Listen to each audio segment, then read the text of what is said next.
Finaritra be ranandria korabytsika faly fakahita amintsika manakavy eto amin'ny fandaharana Benoît Pastora izay fanaraka ireo indray mandeha isan-kerinandro na isan-tapambolana arakaraky ny fandaharana izay mandeha eto. Ny lohateny izay diniantsika androany na ho resantsika androany dia arak'izay fa nampahafantarina anareo tamin'ny maraina moa zany ny lohateny izay mbola averiko amintsika eto ho an'izay mbola tsy mahalala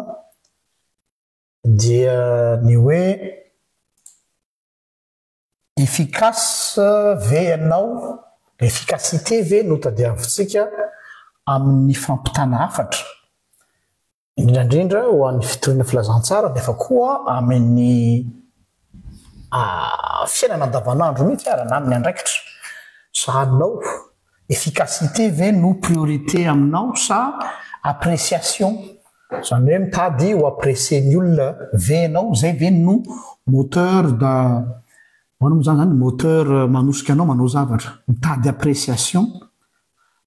zany hoe mamioditra amin'ny olona no mahafinaritra anao fa tsy ny ho efficace samihafa mantsy ireo.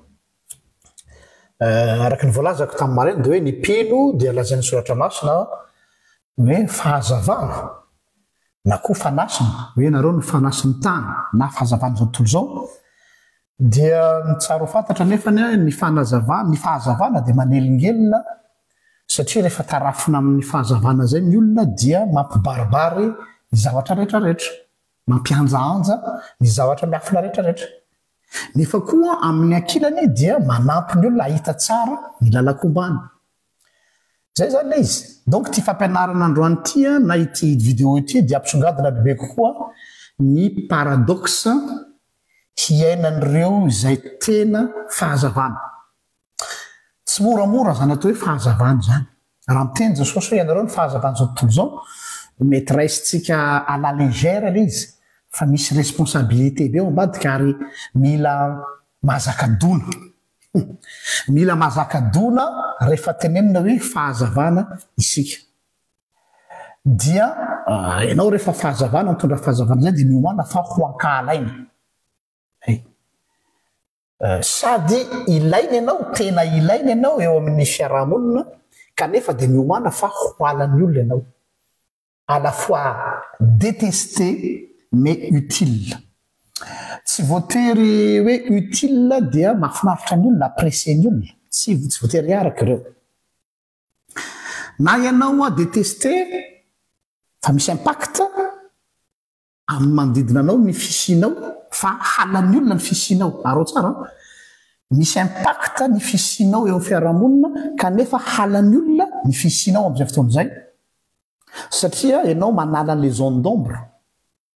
ny efficacité matsy dia manambara ny marina sy manazava ny tokony ho fantatra rehetra saingy mazana dia tsy tian'ny olona inona fa manelingela azy izany donc normal zany izy ilay halan'ny olona izay ilay fampidirana nataontsika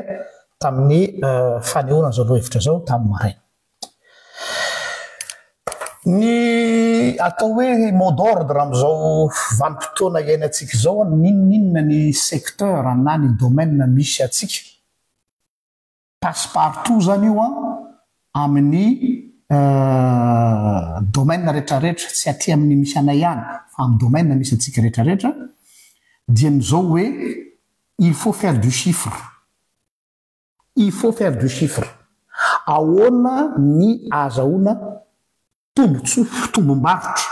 ahoana ny azahoana vokatra résultat du chiffre no mibaiko amin'izao fotoana izao et pour faire du chiffre il faut vendre tsy maintsy mivarotra ianao ka le mivarotra eto tsy voatery hoe varotra ny olona manao commerce ihany fa na amin'ny resaka firaikevitra zay voizina dia misy le fomba fiteny hoe il faut vendre ses idées rehefa mivarotra ny firaikevitra zany hoe mivarotra misy terme nampiasainay zay mety manana ilatsika hoe mivaro tena le mivaro tena tsy voatery arabaky teny le hoe mpampanofatena ihany fa mivarotra ny tenan'le olona amin'ny fahaizany mandahatra teny ka hivarotany hivoizany firekeviny rehefa mivarotra ny heviny ny olona anankiray na vendre ses idées dia mampiasa afetsena indraindray mampiasa hakingana karazana ruse mihitsy le izy mampiasa atonga hatraminy atao hoe séduction mila miséduire an'ilay olona ianao mba hahatonga ny olona ho voarainy tsara ny zavatra izay tadiaviny sy ilainy séduire ka ao anatin'izany rehetrarehetra zany dia ny olona rehefa mivarotra rehefa il faut faire du chiffre ao anao rehefa lazantsika azy tsy maintsy mivarotra ianao mivarotena na vendre ses idées pour vendre ses idées dia tsy maintsy miséduire ny olona mampiasa ady afetsena mampiasa ruse inona ny base nyzany zavatra zany dia hoe tsy maintsy exploitena ny manque any aminao mpanjifa exploiter les manques dans chaque individu io teknika io teknika fampiasan'ny olona au marketing na mpanao publicité amin'ny fanaovana publicité dia inona ny zavatra voizin'ny mpanao dokam-barotra dia hoe resena lahatra ianao hoe ity produit anankiray ty raha tsy manana ny ty anao dia mijaly zany hoe resena lahatra ianao zany mba susitena isy manque ao aminao dia rehefa resy lahatra ianao fa tena banga be ny fiainanao raha tsy isy an'ity vera ty dia ianao ihany no mandeha miangavy aho hoe mba hamidio amiko io veranao io zay ny teknika ny publicité susciter le manque chez l'individu dia zay le hoe exploiter le manque dia aveo le olona mividy zay amarotanao azy amin'ny vidiny zay tiavanao azy zany hoe mila mandresy lahatra ny olona rehetra à n'importe quel prix mba hinoan'le olona fa tena ilainy le izy imagine tsara hoe tsy ilainy le zavatra fa vitanao nandresy lahatra azy hoe raha tsy manana ny ty ianao dia ianao mifadiranovana indrindra eto ambony tany jereo tsara amin'ireny vanim-potoana ny misy an'ireny hoe solde reny rehefa tonga ny fotoana fanaovana solde tena mahavariana mihitsy ny areti-tsaina mpahazo ny olona fa ohatrany hoe dévalisé mihitsy ny magazin tsy hoe tsy manana fitafintsondro zareo any an-trano tsy hoe tsy manana le fanaka amidy tsony izy fa ilay dokam-barotra no mahare mandresy lahatra azy hoe mila nio ianao na dia tsy ilainao azy izy vitan'zareo zany ny suscité ao anatinao hoe manque anty ianao nefa ianao manana be deabe an'io ao trano zay zany le izy ao anatin'izany dia ny olona tsisy aonare zany hoe tsisy état d'âme sans scrupule dia tsy homenatra anisan'ny fitaovana ho ampiasainy amin'izany fandresen-dahatra zany ny fampitahorana faire peur amin'ny lalàna ny fitoriana ny filazantsara matetika io ampiasain'ny olona zany hoe rehefa ampitahorina ianao rehefa matahotra ianao dia mora ny mahazo anao ny mahazo anao amin'izay zavatra tiana ampitaina aminao hoan'ny olona tsisy aina maso zany tsy misy scrupule tsisy conscience dia ampiasainy ny tahotra na ampiasainy booster ny ego anao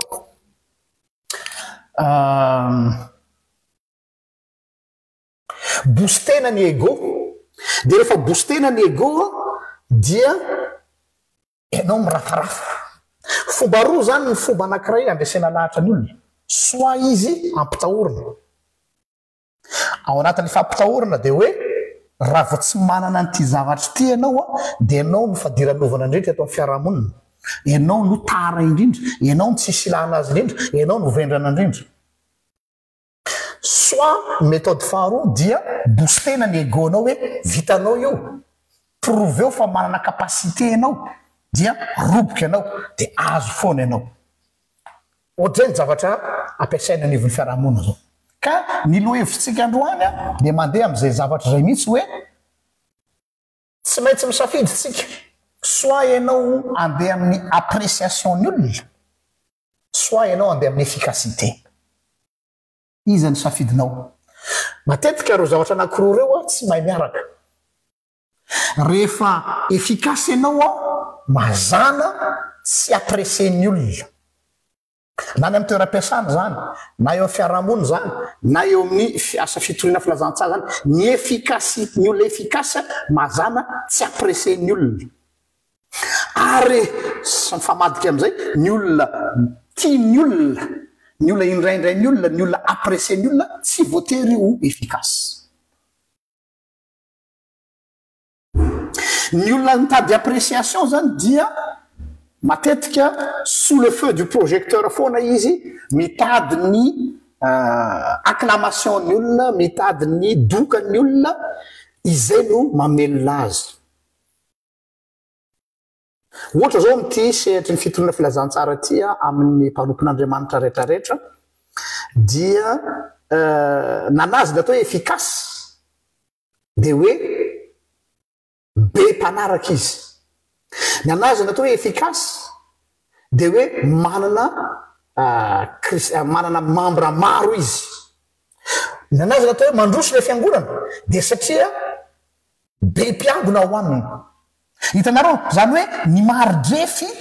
filazany hoe mandeha le asa fitoriana dia amin'ny alalan'ny appréciation domberina makany aminy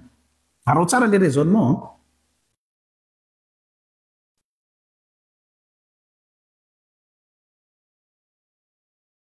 fa izareo tsy andeha lavitra mihoatran'izay tsy miintéressé anazy le hoe move ny zavatra zay nampitaina tamin'ireo olona reo mahatonga remise en question en profondeur any amin'le olona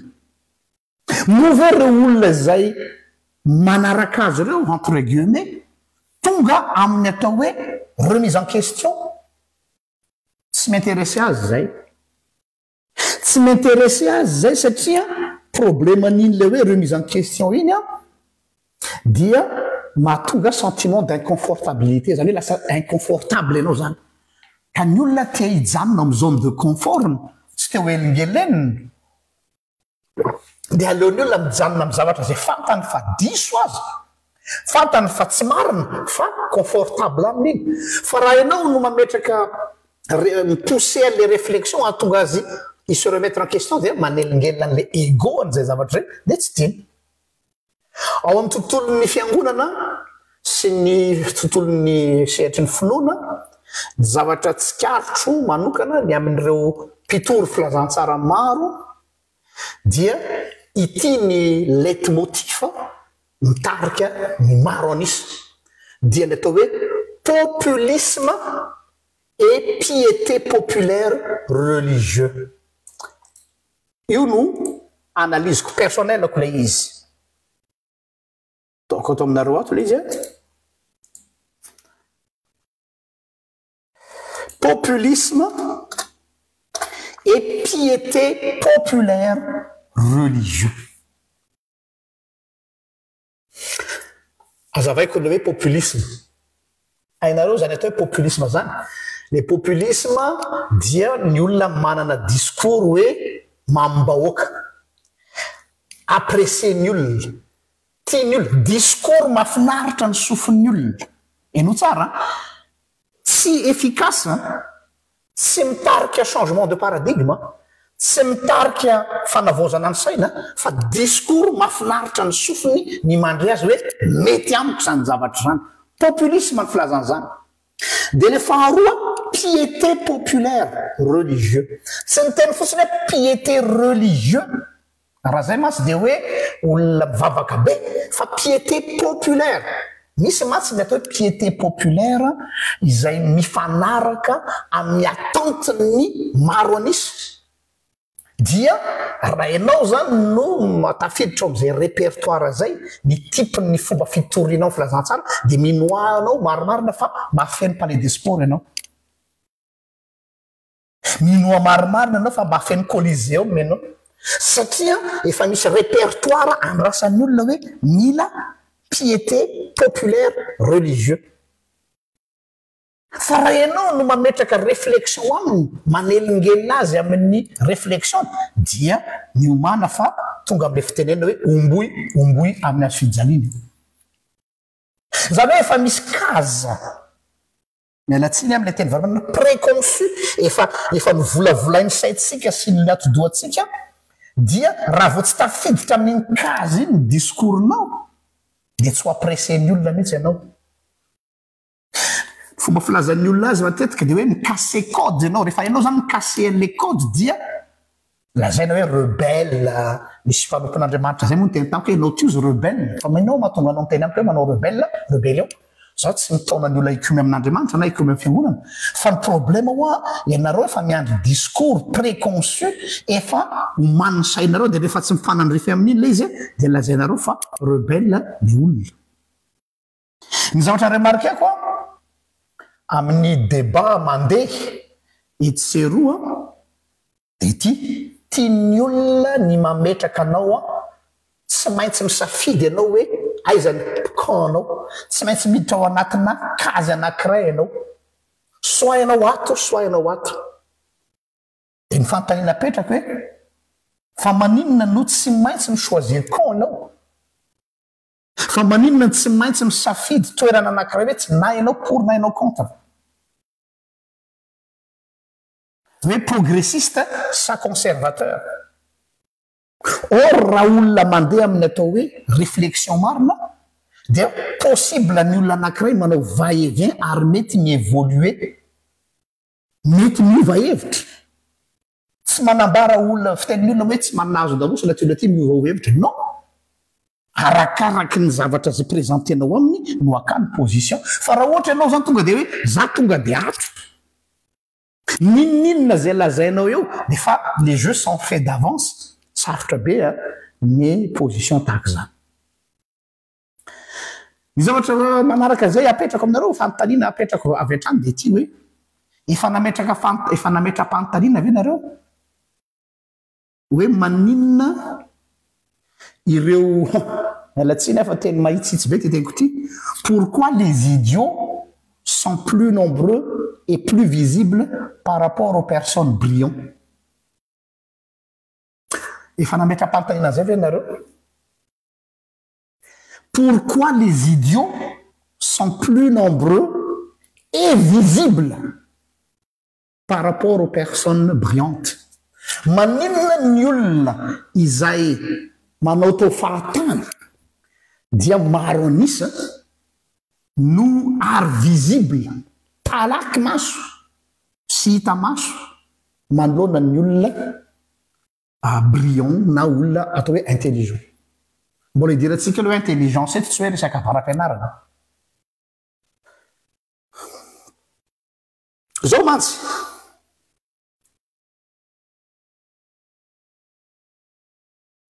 ny zavatra zay tsy fatatsika de ty na mety fatatsika ihany ko fa manamafy azy zany raha ohatra ka fatatsika ireo olona zay lazaintsika fa hoe idiot reo heveritsika idiot asiko guillemets heveritsika fa idiot fa tsy idiot izy de ils ont compris comment la société fonctionne tsy idiot mihitsy izy mais ils ont joué le rôle de l'idiot du village satria fantany fa izay ny attente andrasan'ny fiarahamonina jereva fotsiny nareo vidéo eto amin'ny Facebook jereva vidéo amin'ny YouTube ny nombre de vues de ataovy ny analyse sociologique anareo hoe les zavatra n'importe quoi no be vu indrindra ity ny nampianarina anay tany amin'ny faculté de théologie ary ampitaiko foana amin'ny mpianatro satria misy olona mianatra théologie aty amiko de tenainiko hoe rehefa mijery fampianarana anankiray any amin'ny YouTube nareo ny amina thème pointu zany hoe sujet pointu intéressant dia mitandrema aza mba influencer nombre de vues mihitsy. Au contraire, ni sujet pointu, ni sujet précis, ni sujet au niveau dia vitsy anisa no mikapita azy dia iny no enoy fa ny zavatra ohatra hoe le même sujet fa olona teniteny fahatany no miteny azy dia betsaka ny nombre de vues nefa ny zavatra lazainy dia mialatsiny am'le fomba fiteny fopy la tanteraka. Pour vous dire hoe le olona lazaintsika idiot tsy idiot izy fa azony tsara ny comment fonctionne la société hoe raha ianao no brillant raha ianao no ataontsika hoe intelligent dia miomana ou Schopenhauer fa tu vas être exclu de la majorité. Tsy tian'ny fiarahamonina ny olona brillant ou Schopenhauer. Miko anareo eto ny anarany le fanoratra ny Schopenhauer.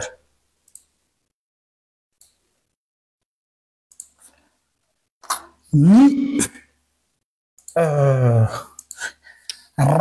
ireo olona zay laveritsika fa idiot reo tsy idiot fa ils ont compris hoe il faut jouer le jeu.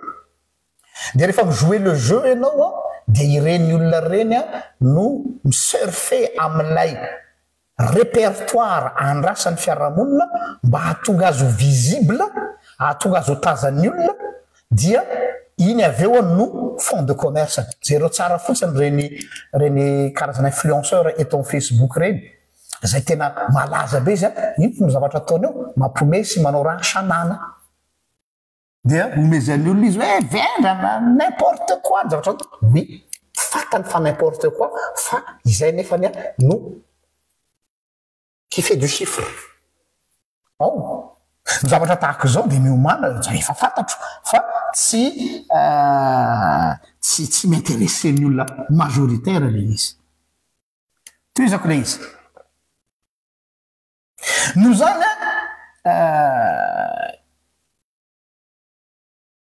il fait l'idiot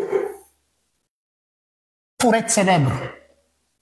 Satria zay ny leitmotiv. Mba ho malaza, mba ho fantatr'olona, mba ho connu, mba ho appréciena. Donc zany,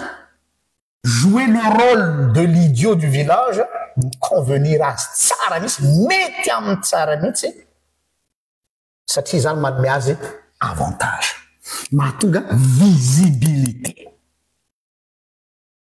Noho zany reny olona ireny dia tsy hitady mihitsy na dia fantany azy ny atao hoe efficacité. Satria ny efficacité dangereux, manelingelina. Noho zany dia izy ireo mihitsy misafidy volontairement mba hanao idiot. Volontairement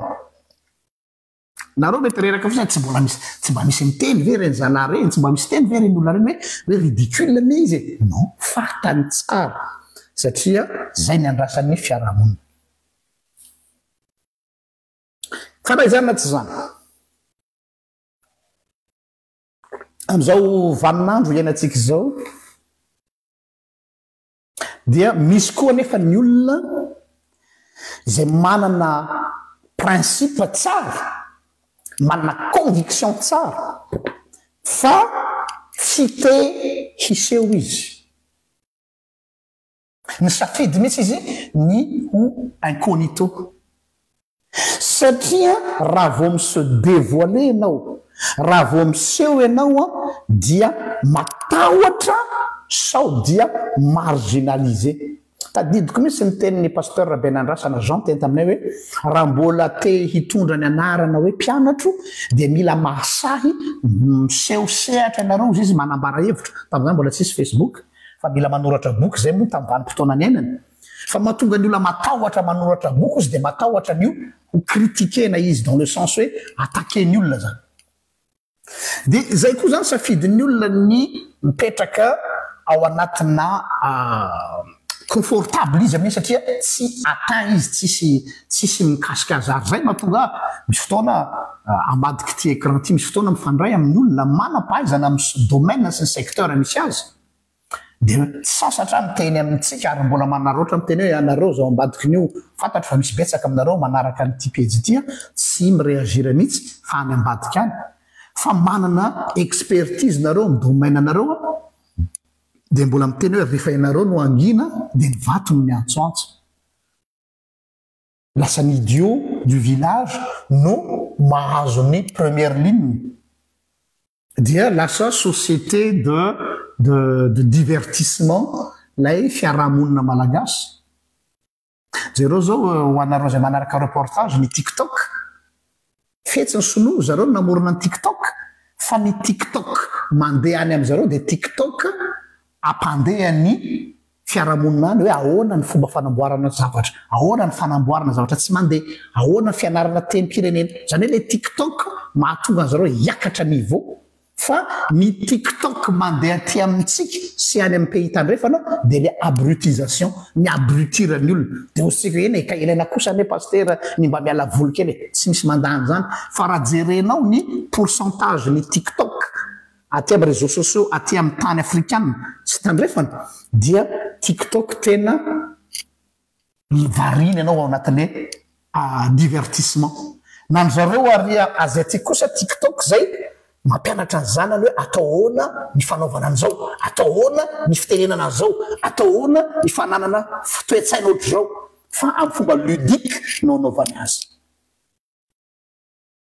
ohatra fotsiny zany zay mba azahoantsika an'ilay tiako tenenina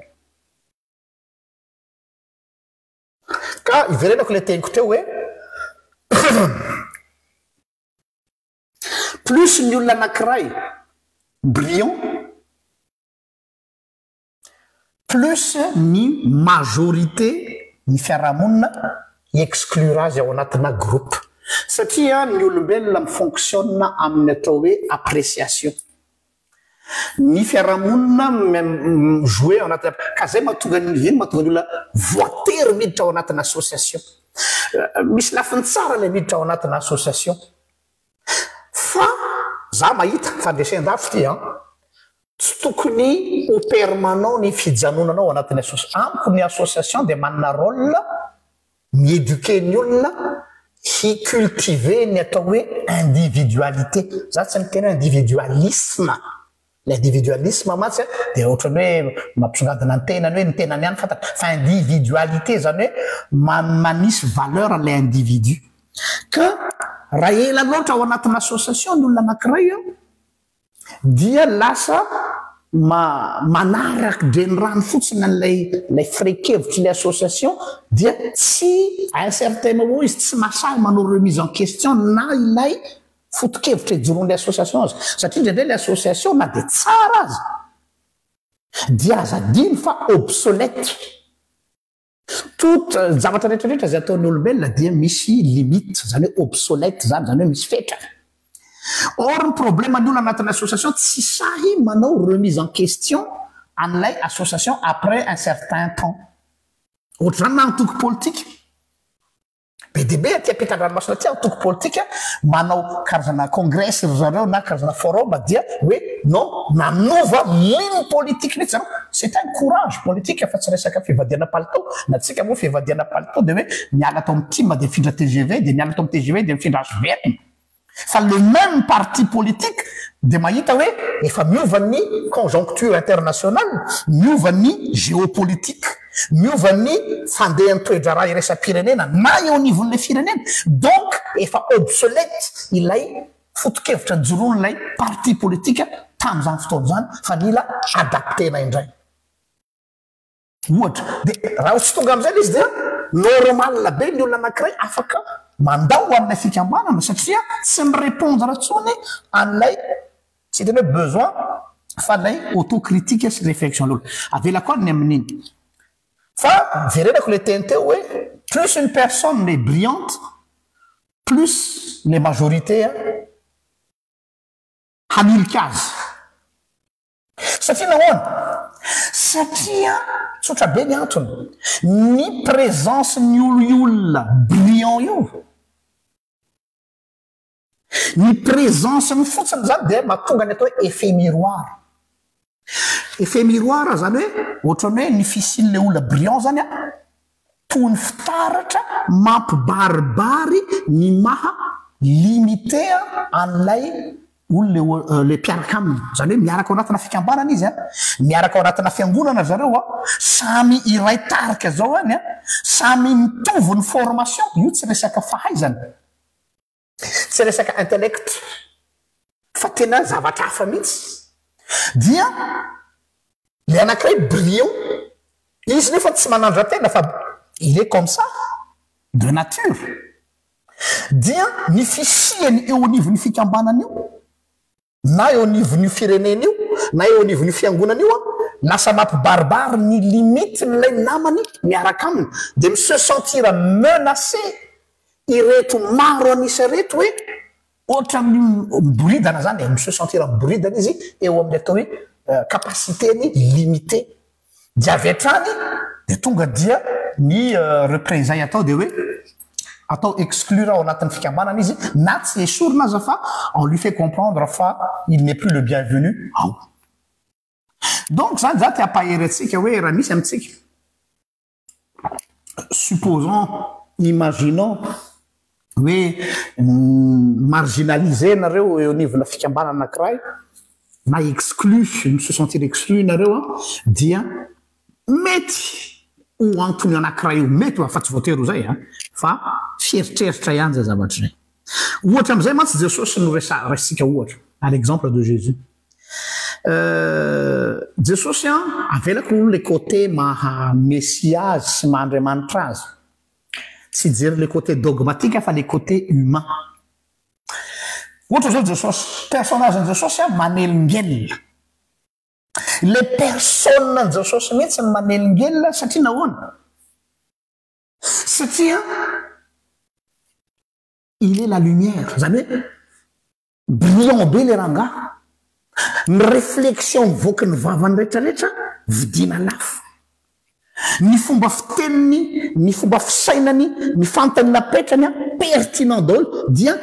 tena gene ny mpiaramonina aminy izy hanika nomendra surnom hoe lay galiléane le galiléen marina fa avy any Galilée tokoa izy satria avy any Nazareta fa ny ao ambadiky le teny hoe ry lehilahy galiléana iry dia sous-entendu hoe ohatrany hoe amin'ny raha mifitenitsika malagasy am'izao fotoana zao hoe tambahoax na tanindrana na avy any ambanivolo zany hoe péjoratif zany ny sens ampiasana le hoe galiléana satria nahoana voatery rabesena le jesosy satria tellement mianjanja be zazakely 12 taona izy dia mahay manazava ny lalàna bokyny lalàna dia face à cet enfant de 12 ans reto raby efa fotsy volo sy be volombava reto mi se sentira ho nul dia ohatr'izay koa avy eo hoe tidika moa tsy zanaky Josefa sy Maria lay mpandrafitra tena hoe misy contraste voilà misy jeu de contraste hainareo tsara zany contraste zany hoe mba tiana ampisongadina couleur anankiray dia asiana contraste fond na arrière plan maty koa dia misongadina le loko zay le contraste ataony asiany Jesosy zay no nanelingelona an'reto fariseo sy ny namany reto akoatra ny fampianarany mazava ho azy zay mahatonga an Jesosy izay nanao anty fehezanteny ity zay tsy azony olona maro be deabe tsy nahazo anty teny Jesosy ity ary mino fa na amintsika reto betsaka tsy mahazo azy hoe fa ahoana koa ary zany ty teny Jesosy ty le izy eo a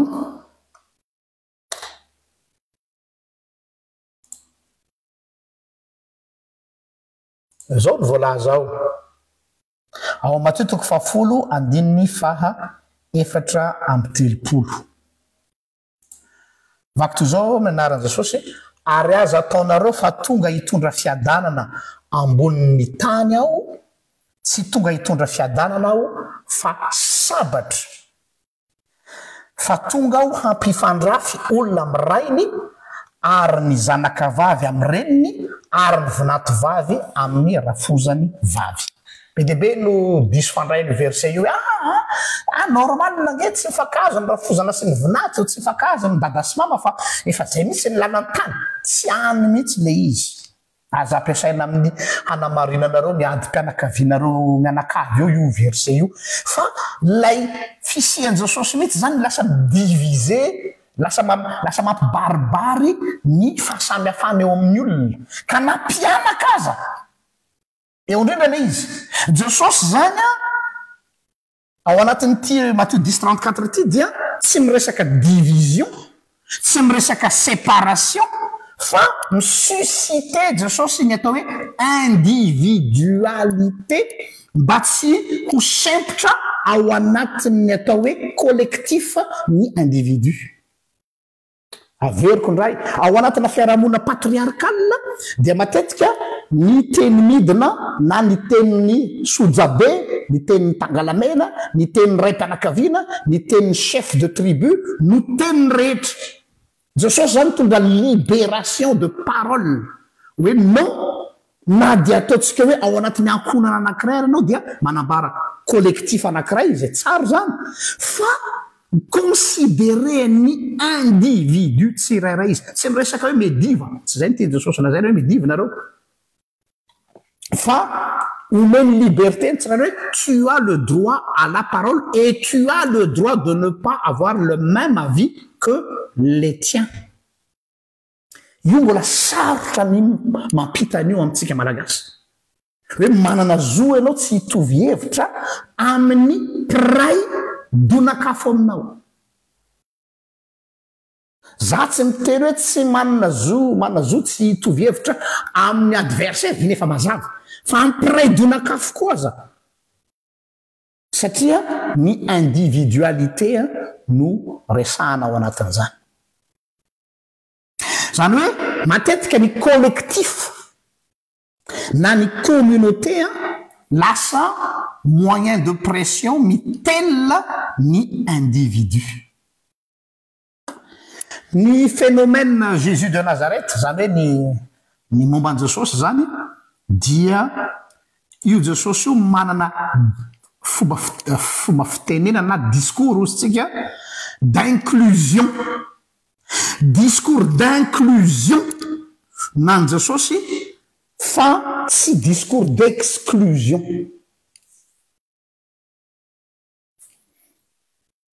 Zany hoe nan Jesosy discours de hoe mila ampidirina ao anatin'ny vala koa ireo zay everina fa nivelan'ny vala. Averiko mila considérena ihany koa ireo zay anivelan'ny vala fa tsy hoe rehefa nivelan'ny vala izy dia tsy azo considérena ny momba azy. Asa raha tadidinareo ny vavaka nataon'i Jesosy tamin'ilay prière sacerdotale vavaka nataony ho an'ny mpianany le hoe mba iriko mba ho any amiko ireto zay nomenao aho dia aveo mbola nitohizan'i Jesosy manao hoe ary manana ondry hafa ivelan'ity vala ity ao. Zany hoe inclusion de ceux qui sont exclus en dehors du groupe dia tokony ho considéré n'ilay un groupe ihany koa. Zay nan Jesosy.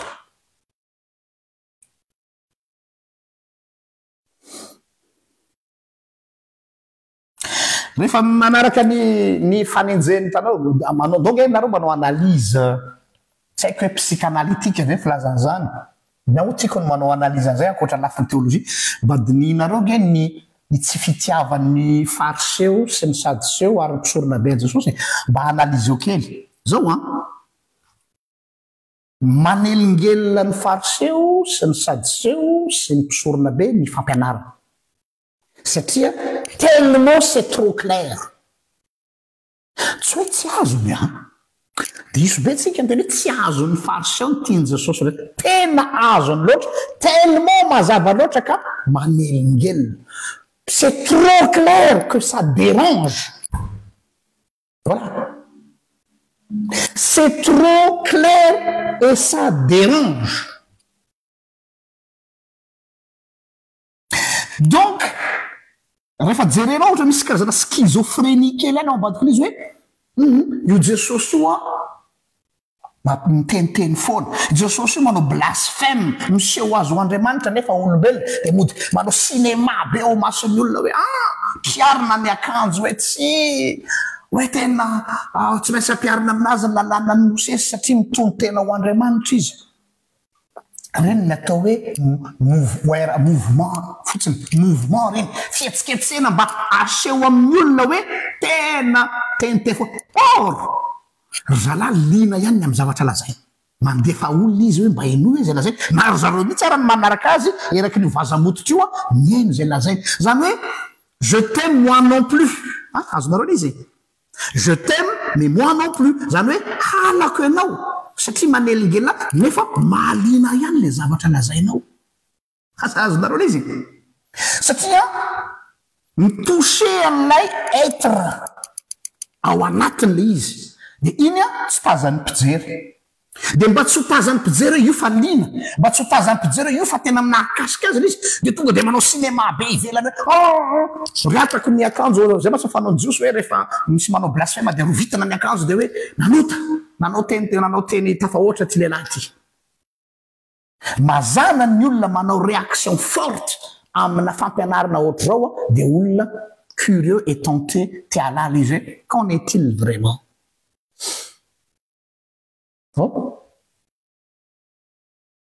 zany hoe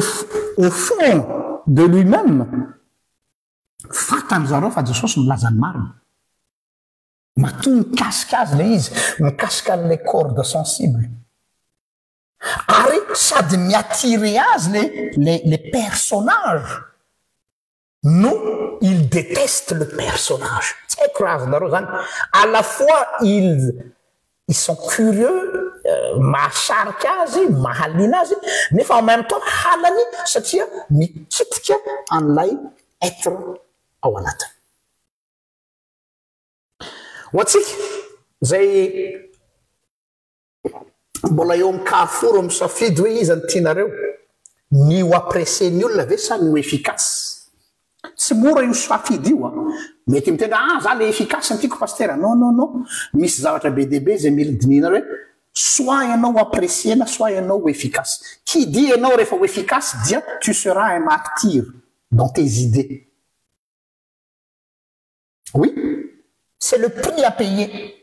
raha mitady ny efficacité ianao dia ny efficacité rime avec persécution exclusion marginalisation stigmatisation exclusion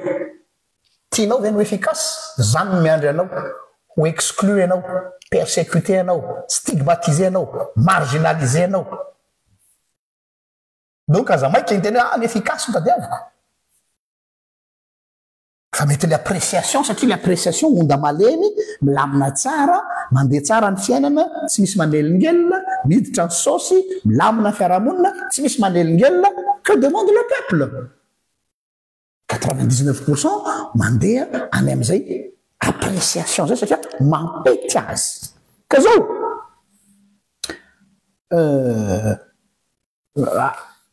ity fandarana ty zany dia hiezaka ilaza aminareo hoe inona ny miandry atsika amin'ny olona zay te ho efficace eto zany ho an'ny le peu de personnes misafidy an'le lalan'ny efficacité nefa fatany zavatra miandry azy de tsy an'olo bato mafana anareo za tsy karazana ohatran'le mpitolo filazantsara tolo hoe tena ho tahiny tompo ianao ahita fifaliana ianao ho sambatra ianao mafinaritra be ty asa ity tsara be ny tompo non il faut dire un chat ary tsy an'olo bato mafana aminao ao fa ilaza aminao ny zavatra miandry ianao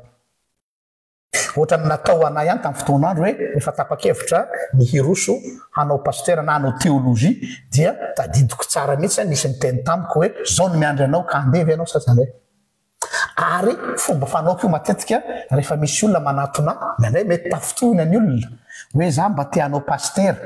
na te hanao hianatra théologie le paster moa amiko c'est pas une finalité fa ny théologie ny tena important mba afaka mianatra théologie anao fa tsy voatery pasteur de zao lazaiko an'le olona zay mana fanirina anao an'izy io akiviko aloha voalohany za miditra amin'io fa mafy be io asana pasteur io za miditra amin'io hoe teolojiana io fa zao mazana be zao akiviko de jereko raha mbola misisika ihany zay avo miteny aminy hoe zao miandrianao ao ka izay nataoko eto zao za zany je fais l'avocat du diable eto tsy mandeha am'le sens hoe amprisika anao tena mahafinaritra be de tena ho hitanao fa misosa ho azy daholo zavatra rehetrarehetra zao za tsy anymenao recette hoe ity ny formule rano zay masy mitadiaviny olona amin'ny fiarahamonina mitady recette ny olona mitady menu non j'ai pas de recette ni de menu tsy aty amin'ny RGL anao hitanao fa hilaza aminareo ny réalité du terrain ilay réalité du terrain zay mafy kanefany tonga am'le teny français hoe un homme averti en vaut deux rehefa fantatry ny olona ny zavatra miandry azy de fantany disposition raisiny ka eto zany ny zavatra manaraka resaka hoe de inona ny miandry anao raha misafidy ny efficacité anao fa tsy ny appréciation raha vao mananteny anao tia ny erreur angezabe hoe hicomprendre anao ho azon'ny olona zavatra zay lazainao satria ny zavatra zay lazainao zany hoe ka le zavatra zareko hoe zavatra tsara de mieritreritra ianao fa hisy réception positive ny zavatra zao etinao hoe tena ho bienvenu ny zavatra ho lazainao diso lalana ianao de ne matsy misy manamely tena hoe fa inona zany tsy mety ve zany le fomba fampitako afatra fa to tsy raisin'ny olona le zavatra lazaiko nefa le zavatra lazaiko tena hitako hoe sarobidy. Ben oui, c'est le premier choix tsy maintsy ho raisinao zay tsy hoe rehefa tsara ny zavatra lazainao dia bienvenu zany fa ity tsy ny olona rehetra no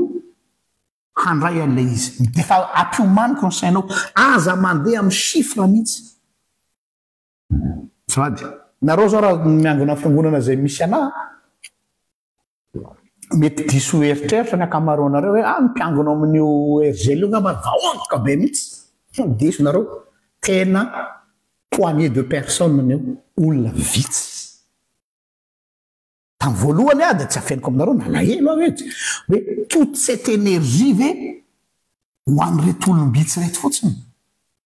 ianao nefa tena trandraka tena manomana tena manomeny maximum avy any aminao oro izao ny public ta théorie na voazoko hoe ka tsy mandeha amin'ny chiffre anetsika satria nahoana satria tsy ny rehetra no hikapta an'le izy eo indrindra le izy fa izao le izy seules les bonnes personnes au bon moment au bon endroit no handray an'le izy seules les bonnes personnes au bon moment au bon endroit no mila an'le izy ary tiany any fandresen-dahatra zay tsy misy ahozongozona amiko misy mandrapikipany masoko tsy izany no hitadiny olona eran'ity rehetrarehetra ity handeha hiainy teny zay ho toriko fa Andriamanitra no mitondra ny olona zay tokony handre ny afatra zay lazaiko za zany tsy ao anatin'le ketin'le olona hoe andeha hitady olona be dia be eraky ny vazamototra rehetrarehetra io fa miany faharesen-dahatra de ty hoe zay olona tokony handre azy ihany no handre azy seule la bonne personne au bon moment au bon endroit zao foana ny vavaka zay ataoko isaky ny manomana toriteny tahaka an'izao fanomanako an'izao fampianarana zao hoe Jesosy eo omano indray ny olona zay tokony andre antiafatra ty androany omano indray ny olona zay tokony andre antiafatra ty androany dimy izy ireo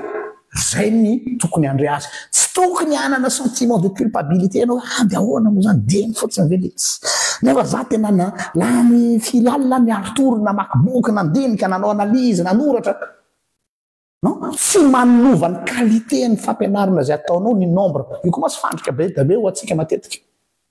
misy manao hoe arakaraky ny abetsaky ny olona miaino azy no hanomezany qualité ny zavatra zay omeny tena erreur fatale zany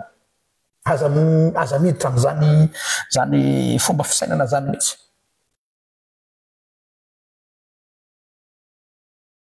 ka rehefa ianao no mizara verité anankiray lalipaka fahamarinana lalina anankiray izay manazava ny olona dia ataovy ao an-doha foana hoe izao zavatra zao no ataovy ao an-doha foana isaky ny andeha izara fahamarinana anankiray zay tena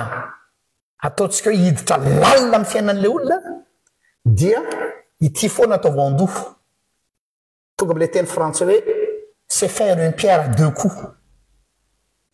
Faire une pierre à deux coups. Ny coup voalohany dia zao ny filazana ho an'iny zavatra iny no hampandositra ny parazita rehetrarehetra. Asa razonareo ohatra anao zao rehetra mampirehitra jiro amina efitrano anankiray ohatra nandeha ela nareo zao ohatra ny fanoantsika any Madagasikara zany lasa nareo nandeha namangy fianakaviana dia nody anareo any ambanivohitra dia tonga am'le tanàna vao ampirehetinao jiro dia ny parazita ny mandeha maloha ny kadradraka ny parasy ny voalavo sy ny tsaiko mitsoka daholo zany hoe tsy tokony akivy anao mihitsy zany rehefa miparitaka ny parazita fa parazita reny mialatsiny am'le fomba fiteny fa mety mandratra amin'ny fon'olona zany hoe ary anao zany pasitena manavakavak'olona tsy zany manavakavak'olona fa le message mihitsy tonga dia mitranché za ozy zao tsy hitondra fiadanana fa sabatra satria tonga dia mitranché hoe eto tonga dia tsy maintsy misepositionao na ianao ato na ianao ato fa tsy misy eo anelanelany tsy misy message consensuel zany soit tu es pour soit tu es contre amina zavatra anankiray donc raha vao milaza vérité anankiray ianao fahazavana anankiray ianao dia ny zavatra voalohany hitranga dia mitsoka daholo ny parazita fa ilainy zany mba tsy ho lany fotoana ianao amin'iny parazita satria ilay parazita tsy mila an'izy akory araka ilay teny misoratra anazy iny aza-tsika alohan'ny kosoa ny vatosoanareo fa ny vokatra zay faharoa dia zao eo ianao no tsy hanao découverte le atao hoe pépite d'or rare azavaiko tanareo le pépite hitanao rehefa ny anao zao mitravailler ho an'olona mpitrandraka volamena dia alainy le tany dia oetiny ery amoron-drano ery dia asafany ohatrao amin'ny safa le safa vy be iny dia miala daholo ny tsy ilaina rehetrarehetra miala ny vovoka miala ny fotaka miala ny vatokely miala ny fakofako rehetrarehetra miala dia rehefa aveo am'izay mipotra le pépite d'or kely le pépite d'or iny no tadiavina ehetrarehetra zany le sary tena aoka zavatsara ianao zany nanangona vovotany ray gony vizaka ianao nidina tany ambany tany napakatra an'le tany ao anaty gony le gony efa 60 kilos dia oentinao le gony 60 kilos dia oentinao ry amoron-drano dia sy vaninao eo dia ray gony nazahoanao pépite d'or ataontsika hoe 2 grammes or le gony 60 kilos dio zao anao fantany apetraka aminao est-ce que l'effort laninao mibatanan'le fotaka sy le vovoka 60 kilos ve ne mérite pas cet effort pour avoir la pépite d'or de 2 grammes si zay le izy hoe le équivalence hoe tsy maintsy le énergie laninao hazahoanao le pépite d'or tsy maintsy mitravailler an'le 60 kilos ianao ny tiako tenenina zany dia zao hoe ny efficacité ny message zay ampitaina dia ahatonga anao izay ahita olona vitsy anisa kanefa iny vitsy anisa iny mitovy amin'ny pépite d'or iny no tena fandresena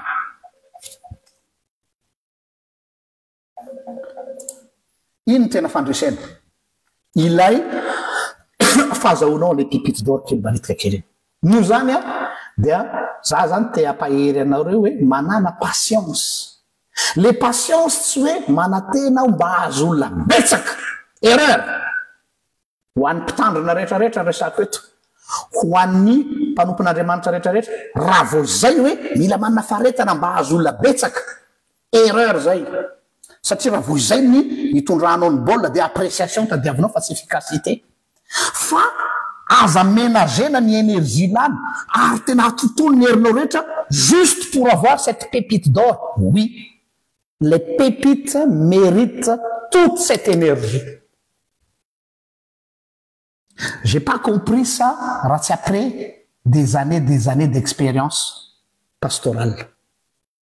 Na vo fitaka foana hatramin'izay dia hoe atao ahoana ny azahoako olona be dia be atao am-piangonana. Erreur fondamentale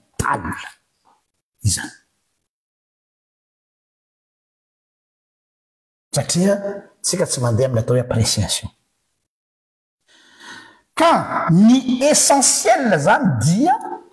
ny important zany amintsika dia ny hahatonga anao anana impact. Inona ny impact an'ilay message entinao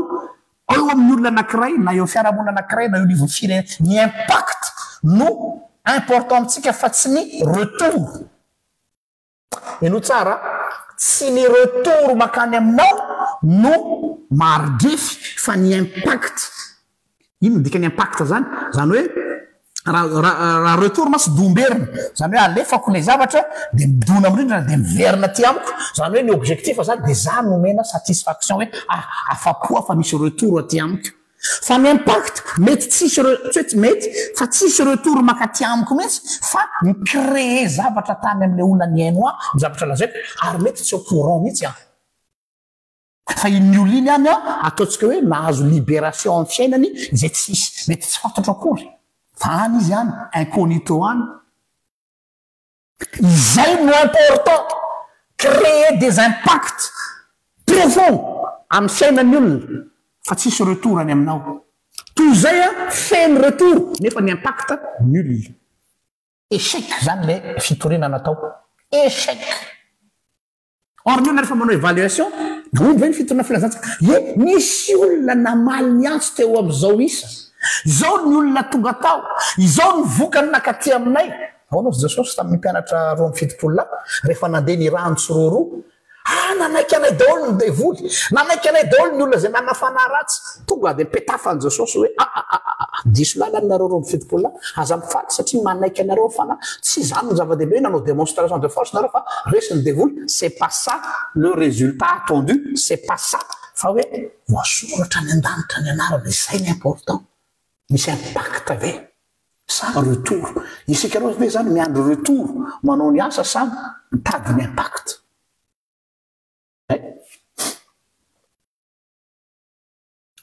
Manaraka zavatra lazaiko eto teo tsy mialatsiny fa tsy afinaritra atsika e. Tena olazaiko eto hoe tsy afinaritra atsika ny zavatra olazaiko eto.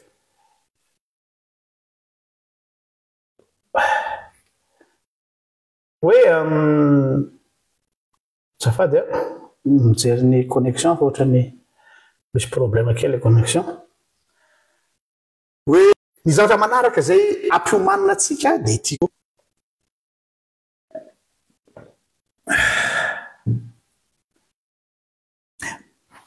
Ny zavatra manaraka antranga dia zao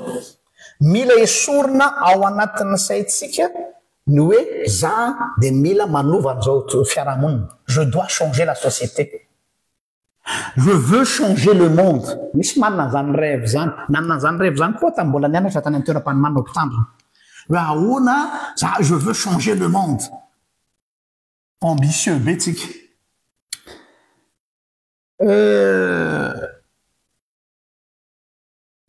Te hanova an'izao tontolo zao amin'ny alalan'ny tenako samy rery. Or le zavatra resantsika teo dia zao hoe ny tanjona rehefa mitory ianao na manambara ny hafatra dia ny ahitana le pépite. Dia iny pépite iny zany hoe le ohatran'ny singa bolamena kely iny avy eo no mitambatra reny lasa réseau dia lasa fitaovana anankiray hanova ny hafa koa. Zany hoe tsy hainao rery amin'izay fotoana izay zany no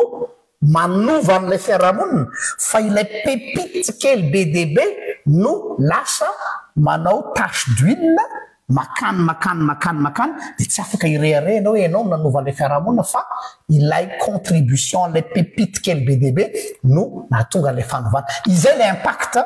resahana eto. tsy niimpacta hoe vo nandeha nitory tany tsy haiko hoe tany Genève de tonga dia mibebaka de le olona atao am'le quartier tsy zay ny atao hoe impact satria mamitaka le hoe aona mona lalanao fa tena nibebaka tokoa le olona mety ozonaka izy nijorona n'olo tena teo misy le atao hoe phénomène de groupe misy le atao hoe dynamique de groupe mba nitsangana ny olona de mba nitsangana koa izy fa ilay impact any am'le être intérieur an'le olona izay no resahana eto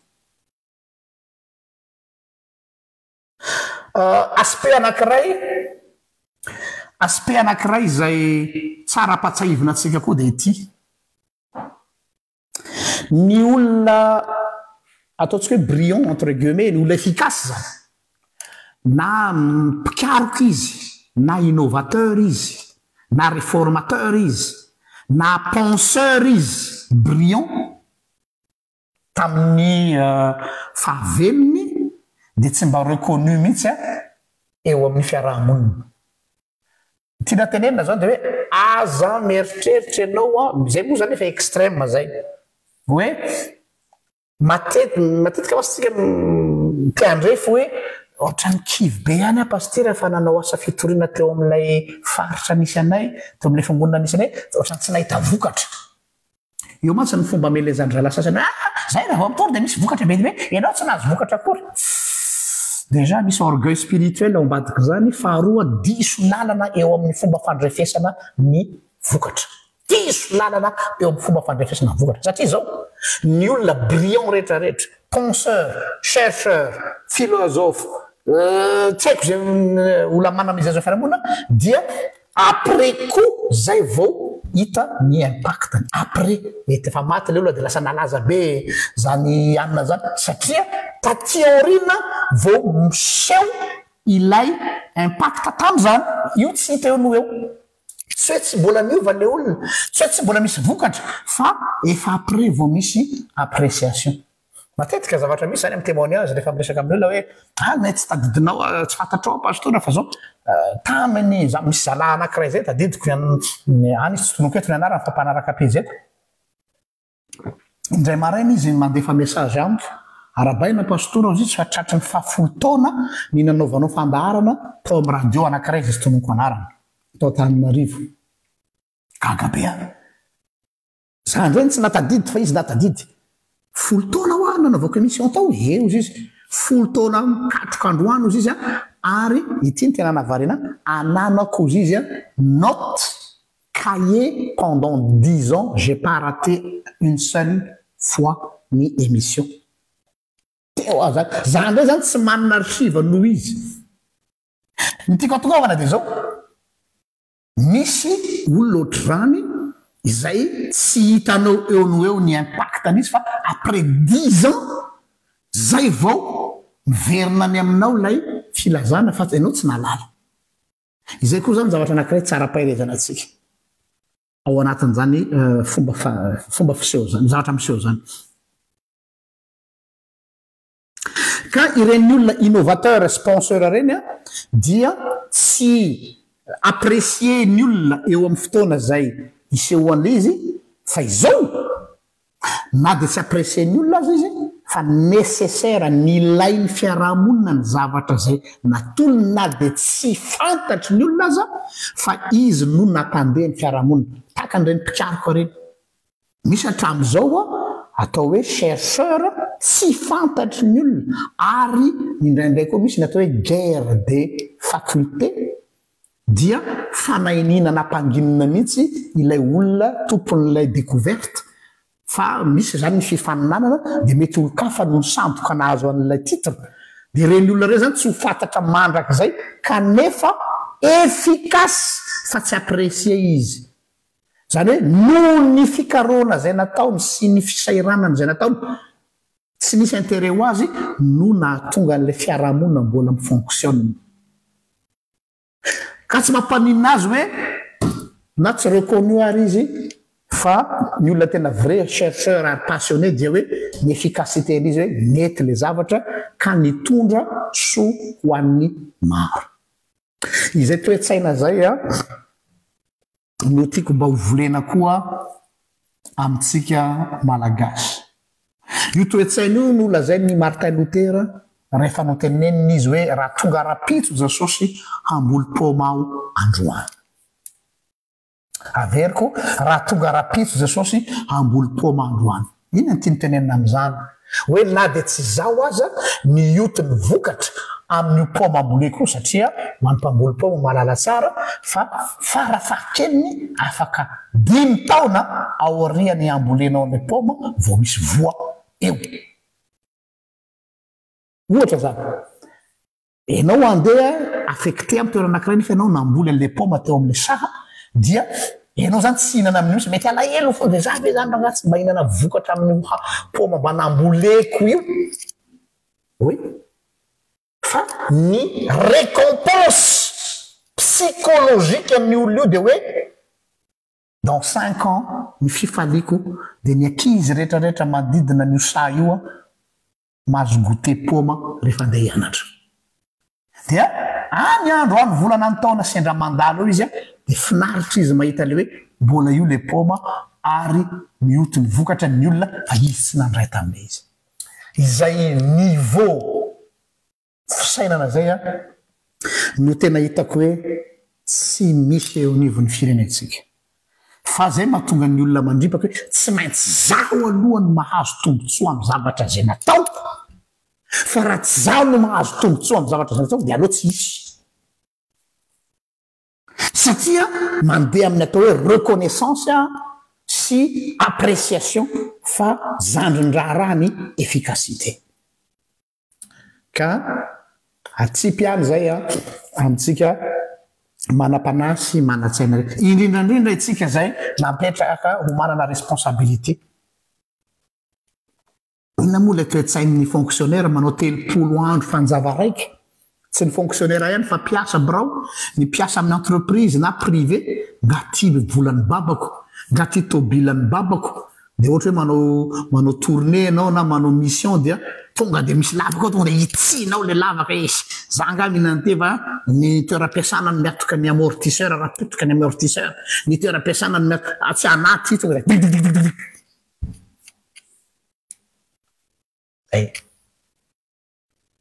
zay ny amin'iny. Fa ity misy verset clé izay tiako mba zaraina antsika hiangana analyse anankiray toa teny Jesosy ao amin'ny filazantsara ny Matthieu 5:13-15. Matthieu 5:13-15. Zany hoe tsy analyse théologique anao ataoko eto fa analyse plutôt sociologique nefa koa jerena eo amin'ny fampiarana zany eo anivon'ny fiainan'ny fiarahamonina. Zao les versets aux zaraiko ato.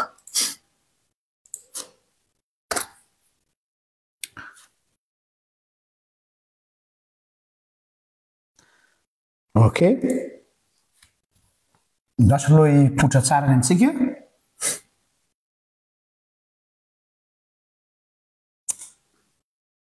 Voilà. Vakiko ny anaran'i Jesosy, Matthieu 5:13-15. Ianareo ny fanasan'ny tany, fa raha ny fanasana ny tonga matsatso, inona indray no asira azy? Tsy misy heriny hanaovana na inona intsony izy, fa hariana any ivelany ka ho itsahin'ny olona. Eno tsara? Ho itsahin'ny olona izy rehefa matsatso. Ianareo ny fahazavana zao tontolo zao. Tsy azo afenina, tsindriko tsara, zay asiko accent iverenako rehefa aveo, tsy azo afenina izay tanàna miorina eny atapo tendrombohitra. Ary koa tsy misy olona mandrehitra jiro ka mametraka azy ao ambany vata famarana fa hapetrany eo amin'ny fanaovan-jiro ka dia mazava amin'izay rehetra ao an-trano izany. Verset haitsika loatra reo fa tsy amin'ny sens spirituel indray no itondrako azy androany fa amin'ny sens mpiarahamonina. Andao analizentsika kely reto verset reto. Misy harena be dia be azo ny s'inspirevana eo amin'ny fomba hiatrehana ny fiainam-piarahamonina. Voalohany, ianareo ny fanasany tany ilay filazana hoe sira ilay fanasany tany le sel de la terre tsy hita maso tsy visible tsy quantifiable tsy azo isaina tsy azo évaluena fa ny impact an'le izy no hita mahavokatra ny tany zay le sira ny tany mahavokatra ny tany faly ny mpihinana mamokatra ny tany de oziny olo hoe tsara io tany io tsara ny qualité n'io tany io or lay richesse minérale le sileto le sela ilay richesse minérale composé an'le tany no resahany eto io anefa ne tsy hita raha tsy any amin'ny laboratoire ohatra hoe andao anao sondage na sol atsika ohatra amin'ny agriculture de io sondage na sol iny alany hoe tsara io tany io a mety ambolena varim-bazaha mety ambolena tsaramaso mety ambolena tsy haiko zay tianareo fa zao tsy hita le izy ao a tsy misy appréciation zany tsy misy visibilité fa efficacité no misy lalina be ny fomba hitondrany Jesosy izy hoe ianareo no fanasy ny tany zany hoe aza manatena ho apprécier ny olona aza miandry reconnaissance amin'ny olona aza miandry domberina amin'ny olona fa rehefa hitanareo fa efficace miteraka vokatsoan'ny olona izay no ifalio sy isaoran'Andriamanitra or tsika malahelo rehefa tsy misy reconnaissance tsy misy visibilité tsy misy domberina nan Jesosy a ny efficacité ny azy no important fa tsy ny reconnaissance le hoe mba voninahitra ho an'Andriamanitra tsy m'intéressé an'Andriamanitra ny voninahitra hoe alao mba ahita am'izay Andriamanitra mahazo voninahitra tsy m'intéressé an'Andriamanitra ny appréciation fa ny m'intéressé an'Andriamanitra dia ny efficacité hoe afaka ve le olona sitrana ve le olona sauvé ve le olona afaka migejany ve le olona izay ny fifalian'Andriamanitra enona ny olona zay tsy mino azy azy ary ty zavatra anankiray tiako lazaina aminareo misy ane olona zay tsy mino an'Andriamanitra ary tena mankahala an'Andriamanitra fa karakarain'Andriamanitra ary omen'Andriamanitra mihoatra no tokony tandrify azy satria nan'Andriamanitra ny tadiaviny dia ny efficacité fa tsy ny appréciation izay na solafaka ny asafa nanoratra ny salamy fahatelo amby fitopolo le hoe mila ho solafaka ao za nahita ny ratsy fanahy ambinina rehefa ahoana kosa ary zany io ratsy fanahy io nambin'Andriamanitra ka Andriamanitra c'est un Dieu d'efficacité et non un Dieu d'appréciation Andriamanitra tsy miandry amin'ny olo-kafa zay tsy mino azy ireo hoe iny fanahy misaotra alleloia misaotra anao zay Andriamanitra tsy miandry an'izay Andriamanitra vao manao zavatra fa ny azy ny efficacité aloha arabasoa arabatsara raha mireconnaître le olona misy olona tsy mireconnaître misy mandrapataritra ny fofona any tsy manakana an'Andriamanitra manao soa azy zany zay le mahatonga le hoe Andriamanitra mamposaka ny masoandro amin'ny ratsy fanahy sy ny tsara fanahy satria Dieu c'est un Dieu d'efficacité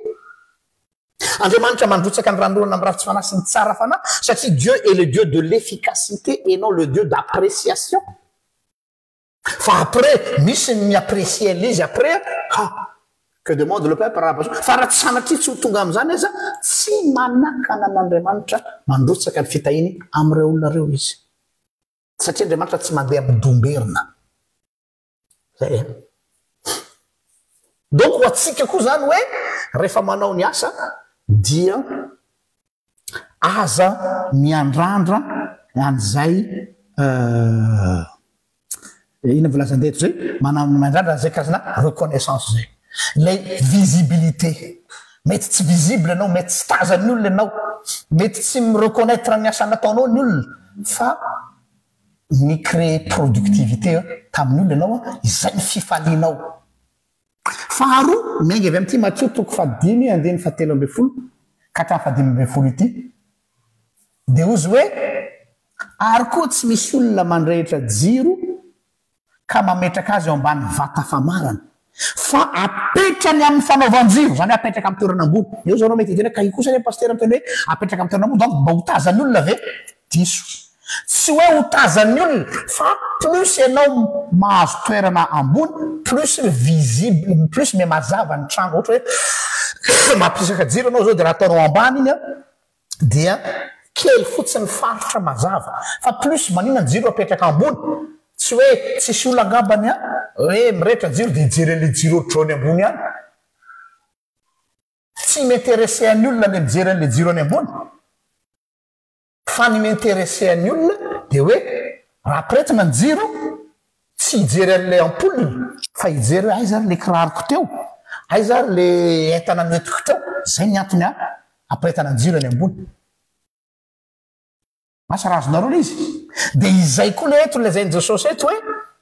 hoe tsy misy mametraka jiro any ambany vata famarina fa apetra amin'ny toerana ambony ary ny tanàna miorona izy de tsy maintsy miorona ny tapo tendrombohitra satria nahoana iny ny repère ahafahan'ny olona mahita ny lalana zay aleha donc zany ny tianao tenenina de zao hoe enao raha fahazavana sy sira araka ny teny jesosy eto dia mila manaiky ary mila mimboarinao ny sainao mila miomana ianao ny amin'ny prix à payer ny sambany raha te hitondra vokatra ho an'ny olona dia izay ny vokany zay ny ray manaraka le hoe apetraka amin'ny toerana ambony zany hoe lasa misexposé ianao zany zay le izy satria anao mety hoe anao za tsy tazana fa manjary soa de lasa tazany de raha votazany olona de manjary lasa misy danger anjoa tsy maintsy misexposé ianao a amin'ny danger tsy afaka nitondra impact eo niveau fiarahamonina anao raha tsy misexposé dia matahotra anao lasa vulnérable ary ity ny tena grave tanàna ny olona tapitendrombohitra zany manahoana moa ohatra ny rentanareo le fara eny ampivoany ranomasina reny nahita reportage andray mandeha le tanao le jiro ho an'ny tatsambo de misy fara eny ampivoany de eny ampivoany ranomasina tsy misy tany alea misy olona mipetraka eny ny karaman'ny olona io a de ny mampirehitra ny jiro io amin'ny alina de tsy mahazo miala eo izy de ny olona no tonga mamatsy entanazy amin'ny sambo mitondra ny provision zany hoe qui dit lumière apetraka amin'ny toerana ambony exposé de manambara solitude koa tsy maintsy miomana ny ho irery ianao le irery eto tsy resaka irery hoe tsy misy olona manodidina anao fa tu vas te sentir seul au milieu d'une foule satria tsy ny olona rehetra no hahazo ny zavatra zay lazainao donc ianao se sentir seul satria incompris par la majorité be deaibe aminareo mpanaraka ny pejy miteny hoe misy ara sasany hoe lany andro fotsiny elahy manao an'io video io fa ny olona efa faty ny azy efa manana ny lohany izy fa izy tsy anaraka an'io effectivement kanefa zao tsy fantatry n'le olona ny teny tamiko hoe lany andro fotsiny elahy manao an'io satria ny olona tsy mikapta ny zavatra lazainao za eto je suis à la recherche de la pépite oh je ne suis pas ici pour avoir un sac d'or je suis ici pour explorer la pépite de rehefa hitako le pépite dia ampy azy donc mila manaiky an'izay koa zany reo psychologiquement parlant hoe tu vas être seul zany hoe tsy comprendre anao ny olona rehetra ny maro anisa tsy hanaraka anao fa tena ho vitsy mba tsy olainao ho irery anao volonany am'izay ve anao raha teo efficace tsy maintsy zay ny lalana leny dia le solitude io a vokatry lenao le exclu ny olona satria tsy takatry ny sain'ny olona na tsy mety am'le olona izy dia tsy maintsy ho marginaliser ny olona anao a dia rehefa marginaliser ny olona anao dia ho se sentir ho irery mba hampazava azy dia andeha hifidy figure n'olona vitsivitsy aho eo amin'ny tantaran'ny soratra masina sy eo amin'ny tantaran'ny fiangonana izay atao hoe figure emblématique manome lesona ho atsika hoe ohatrany ahoana zany olona efficace zany ohatraniza exemple zany mba tsy hatonga atsika eny amin'ny abakabaka ny resaka ny voalohany dia ao ny testamenta taloha olona anankiray miavaka indrindra Mosesy Moïse Mosesy mba hicrée impact eo anivon'ny fiarahamonina jiosy dia tsy maintsy nandao ny zone de confort-ny amaha prince d'Égypte azy tsy maintsy nandositra nakany amin'ny désert sady halan'ny égyptiana izy zany hoe lasa détesté de tout le monde halany égyptiana izy satria mpamon'olona vadika traître nefa ikoa ary ty ny tena comble lasa halany tsy hoe lasa fa sady halan'ny jiosy ihany koa azavaiko impire ny zanak'Israely no saika ny tsy hoe ny saika fa ny komy tamin'ny Mosesy hoe fa maninona zay hoentinao aty anefitra aty tsy misy fasana ilevenanay ve any Egypta no hoentinao miapatrapatra aty anefitra ny fatinay tany Egypta zay mba nina kena tany Egypta zay mba ninana concombre tany Egypta zay mba ninana melon tany Egypta zay mba ninana tongolo tany Egypta zay nina kanina mifanarana po aloha zay hody any Egypta zany hoe ingratitude no hahazo anao fa tsy reconnaissance impiry Mosesy no saika vonondo zareo or Mosesy zay no nandrana azy zany hoe le efficacité anao zany eo anivon'ilay sehatra ny rananao dia tsy maintsy hiteraka persécution ho anao satria le olona tsy mahatsapa ny valeur an'ilay harena omenao azy tsy mahatsapa ny valeur an'le zavatra zay omenao azy dia izy indray no manao dotandroka makany aminao ka hamely anao izy io ka ny Mosesy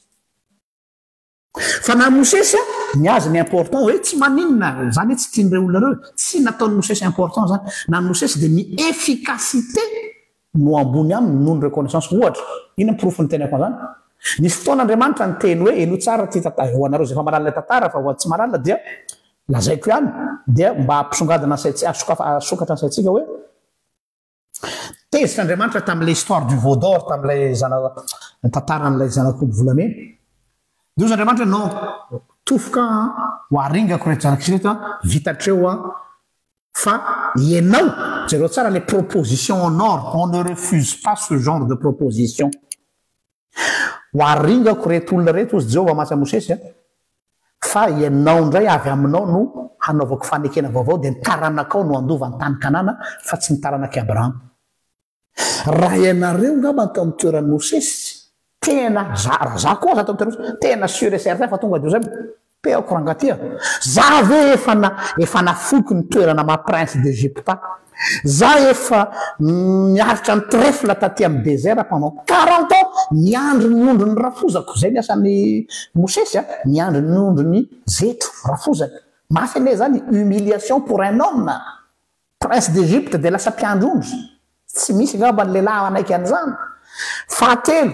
mbola iaran'ny fikomina ihany manino zay raha noentinao taty fa tsy aneo ma zay raha niverina tany Egypte dia omena proposition l'or sur un plateau d'argent hoe enao ndray nao naovako contrat fa tsy retsy olona retsy tena minoa ianao fa tsika rehetrarehetra samy nanobe daholo fa ozy izy Petera hoe i Mosesy hoe non je refuse ino ny tenen'ny Mosesy fafao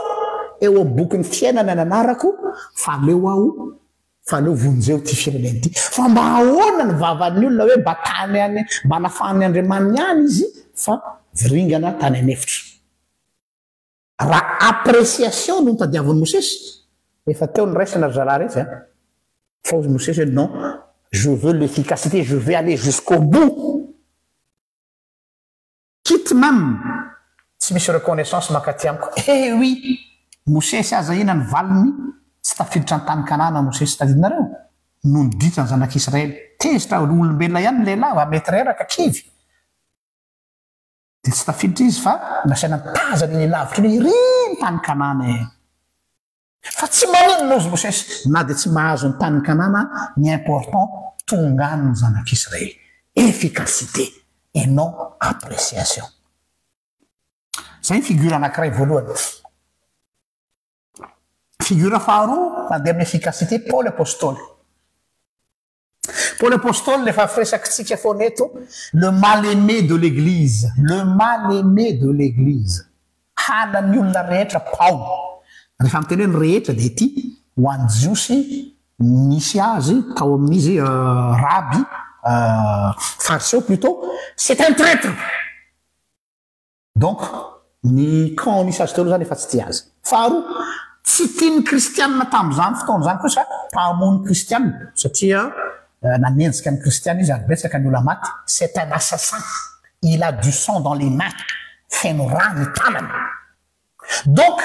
efa likilik tamin'ny fiarahamoniny mpivavaka hoe ty zalahy ty tsy de milay loatra.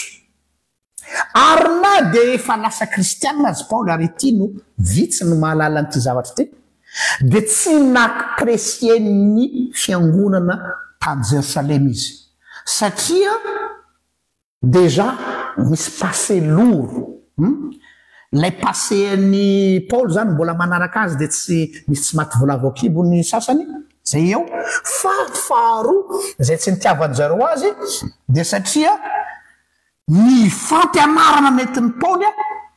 manelingelina hoe tsy ilaina ny famorana, tsy ilaina ny manajany amin'ny sabata, tsy ilaina zao manelingelina satria mandrava an'ilay fisainana collectif ao izao ny fanao hatramin'izay. Dia Paul nefa mitarika ny olona amin'ny atao hoe individualité, liberté. Tsy mety aminay Paul ty satria menace ho an'ny communauté ty, menace ho an'ny communauté ty lehilahy ty. Na dia isan'ny fiangonana aby izy dia nenjehiny fiangonana tany Jerusalema izy. Zay ny atao hoe le mal-aimé de l'église. Fa Paul tsy ny raha zany fa ny azy ny efficacité. Raha tsy nisy Paul tsy nisy ny fiangonana kristianina. Aloha azava ny resaka. Paul no nametraka ny structure d'église rehetrarehetra. Paul no nametraka ny lamina rehetrarehetra amin'ny fomba fananganana fiangonana sy ny structure sy ny rafitra sy ny fandaminana rehetra. Paul nametraka an'izany. Jereo nareo tsara les contradictions. Paul, il est mal aimé de l'église, nous, fondateurs du christianisme. Donc zany raha le persécution nazo an'ny Paul no jerena dia tsy nanao tsony izy hoe non, za koa niaritra ny mafety nefa reto tsy mila, fa nitoizany izy satria ny azy ny efficacité no important fa tsy ny reconnaissance ny olona. Paul no nanangona vola be indrindra tany ampandehanana amin'ny voyage missionnaire niatohana ny vehivavy mpitondra-tena tany Jerusalema mafiady. Paul zany no mbola nampisy ny fiangonana tany Jerusalema ankoatra ny fiangonana tany amin'ny tany helléniste. Efficace et non apprécié. Tsy apprécié izy kanefa raha tsisy izy mirodana ny fiangonana. Io miano ampahelezako aminareo vitsivitsy, misy aminareo any, misy amintsika ao olona vitsy io pilier mbola mahatonga ny fiangonana handrofo, mbola mahatonga ny asan'Andriamanitra andeha fa reny olona reny tsy tazanao. Ils travaillent dans l'ombre. Ce sont des gens efficaces mais jamais appréciés par les autres. Tohizo ny asanao fa ny fanohizanao ny efficacité anao no mbola mahatonga ny asy io mandeha. Fa aza marary foa am'iretsy olona manao eraoera ao amin'ny fiangonana sy ao amin'ny fiarahamonina mitady doka sy dera sy laza nefa ny zéro. Fa raha reny olona reny no andrasanao dia potiky io asy io. Noho zany raha tsisy retour makany aminao aza fa mataitra zany fa zany ny lalovan'ny Mosesy, zany lalovan'ny Paul eto.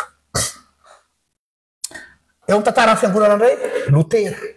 Luther. Qui est Luther? Luther tamin'izany fotoana zany no se dressait contre ny système misy tamin'izany fotoana zany. Ary rehefa nitenenin'ny olona izy hoe aza mandeha any ianao Luther tamin'ilay hoe hanao débat entre zareo samy hoe natsony fiangonana tamin'izany fotoana zany hanao débat ny amin'ny fampianarana zay nitazominy dia be dia be ny olona tsy nazoto aza makany fa maty any ianao potehany ralany ianao. dia ozy izy lotera hoe na dia tahaka nisan'ny kapila any aza ny devoly miandry aho dia andeha ao izy izy. Ny fitsoroan'ny lotera no naafaka ny taty Eropa ny amin'ny atao hoe ignorance, ny tsy fahalalana. Zay l'efficacité, ny anafahana ny olo ngeja ny tsy fahalalana no importante amin'ny lotera fa tsy ny reconnaissance ny lotera.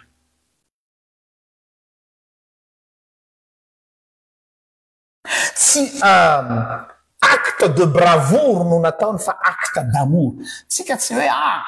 tsy mitady voninahitra hoe super héros, tsy manao zavatra tsika mba ho super héros, hoe héros de la société, héros de l'église. Non, on fait les choses par acte d'amour et non par acte de bravoure. Ary zany natao lotera. Ny fiainan'ny lotera ray manontolo dia dedievany ho amin'izany zavatra zany hoe ny réforme. Nataony entre parenthèse ny fiainany mba azahoany ny humanité ray manontolo na atao hoe réforme. Na feno natao amina château anankiray izy mafy ane zany. Tsy misy fiainana tsisy andro miratra tsony amin'ilay lotera kely fa miaritory amin'ny alina nanao izay nandikana ny baiboly tamin'ny teny allemand mba hahatonga ny baiboly ho accessible ho an'ny benahoana. Miaritra torimaso zany, miaritra fiefina zany, miaritra ny menace satria nazo menace de mort izy. Fa tout ça pour ça, oui, tout cet effort pour ça. Ary farany lehilahy anankiray atao hoe Dietrich Bonhoeffer, meko anareo eto ny anarany.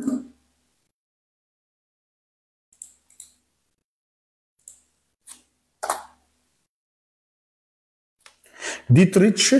Bonhoeffer, allemand io.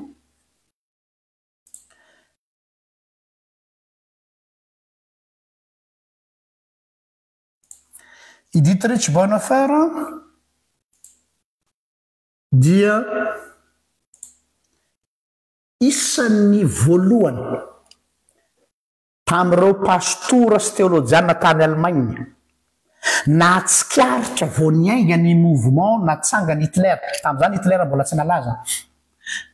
Nisy fikasana Hitler zany hametraka ny régime nazi. Dia i Bonhoeffer no voalohany détecté satria il était brillant. Tonga dia tsinjony les problèmes dia miteny antiteny Bonhoeffer tamin'izany ary il faut oser dire des choses comme ça à Hitler. Zao nolazainy Bonhoeffer tamin'izany fotoan'izay hoe aiza moa izy teo hoe Hitler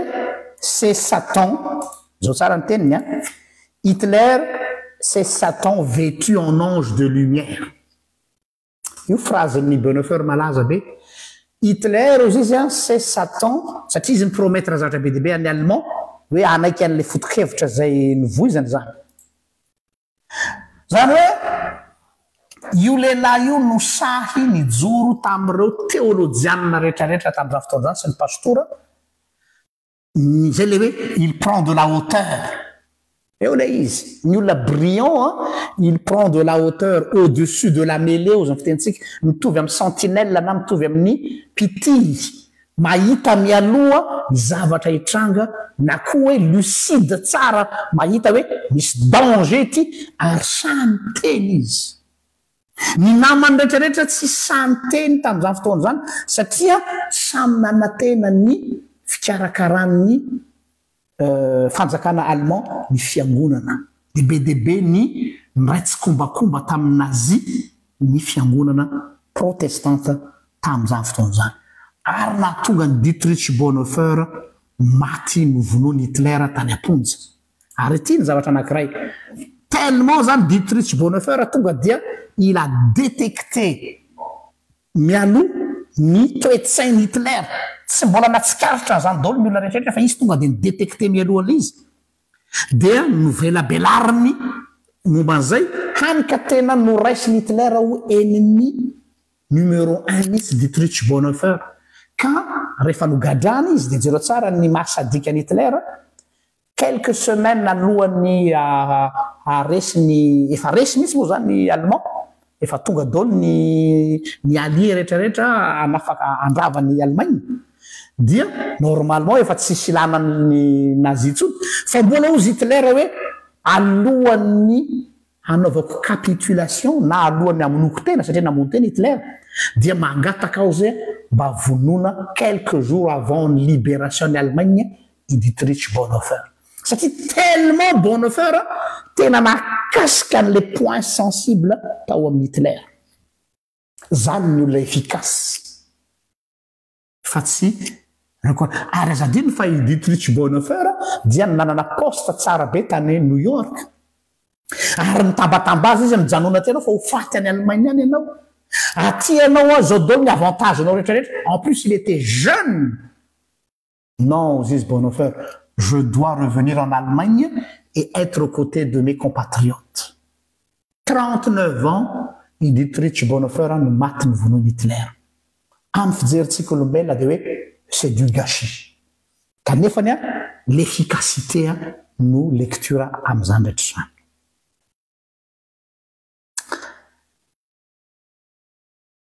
farany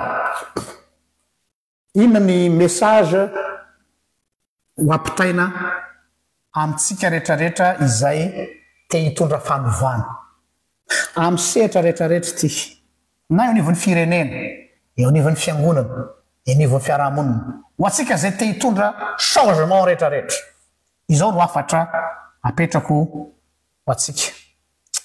voalohany alohan'ny anirinao hanovany zao tontolo zao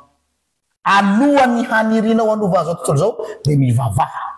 mivavaka zay ataonao de zao mba hanananao fomba fijerina vision mihoatra noho ny fijerin'ny olona ny toejava misy fa raha ohatra ianao tsy mamerina fotsiny ny zavatra zay asaina lazainao dia tovy amin'ny olona rehetra ihany ianao raha te hanovany zao tontolo zao ianao te hanovany firenena te hanovany fiangonana te hanovany fiarahamonina de mivavaha no mba hanefen'Andriamanitra ny fijerinao tsy hanana fijery aura de pas correct fa manana fijery qui prend de la hauteur ary rehefa maka ny atao hoe prend de la hauteur ohatran'le fanaovanjiro amboniny fanaovanjiro dia afaka manazava ny rehetra fa raha fahazavana ity ambany dia tsy mitondra makaiza izany raha mamerina fotsiny zay asain'ny olona lazaina ianao ohatra anao pastora théologiana nianatra na faculté de théologie mianatsiny amin'ny teny aty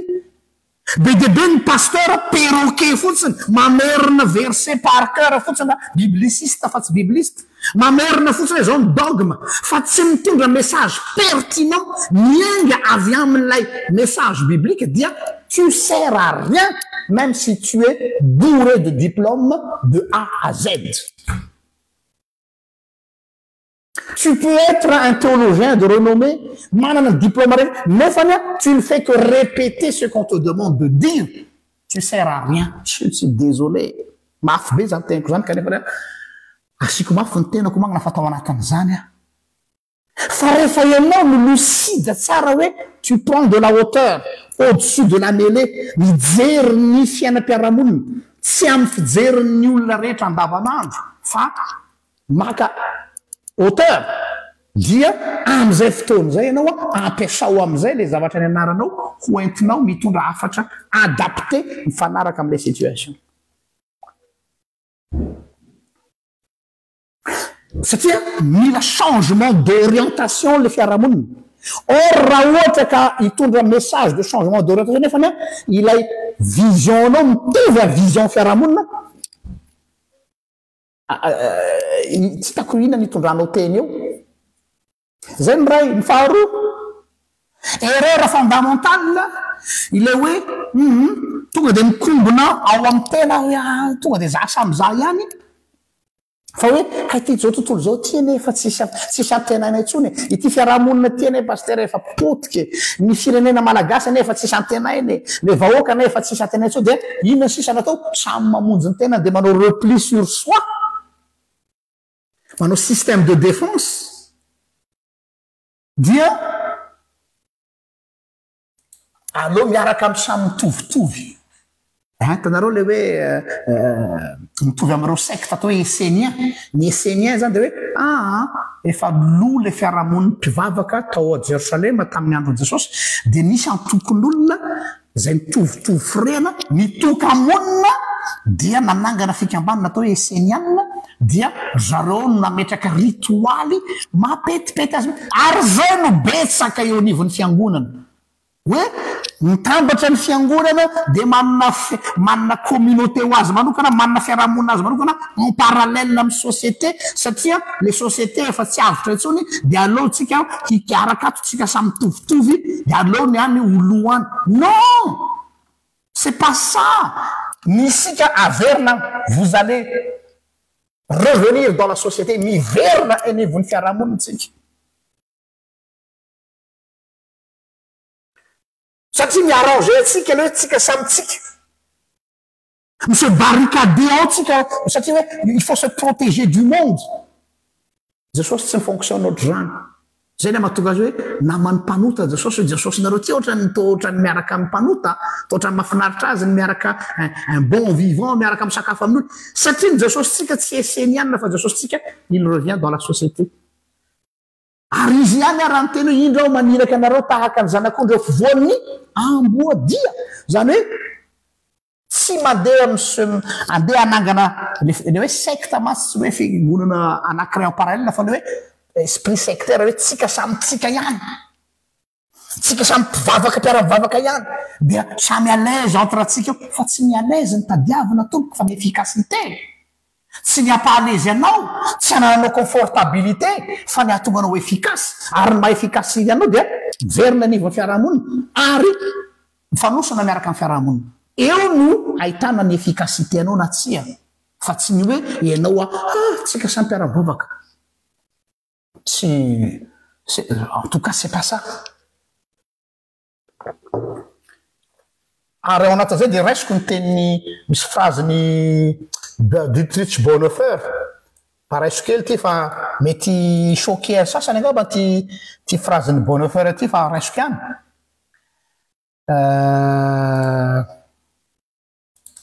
zao le izy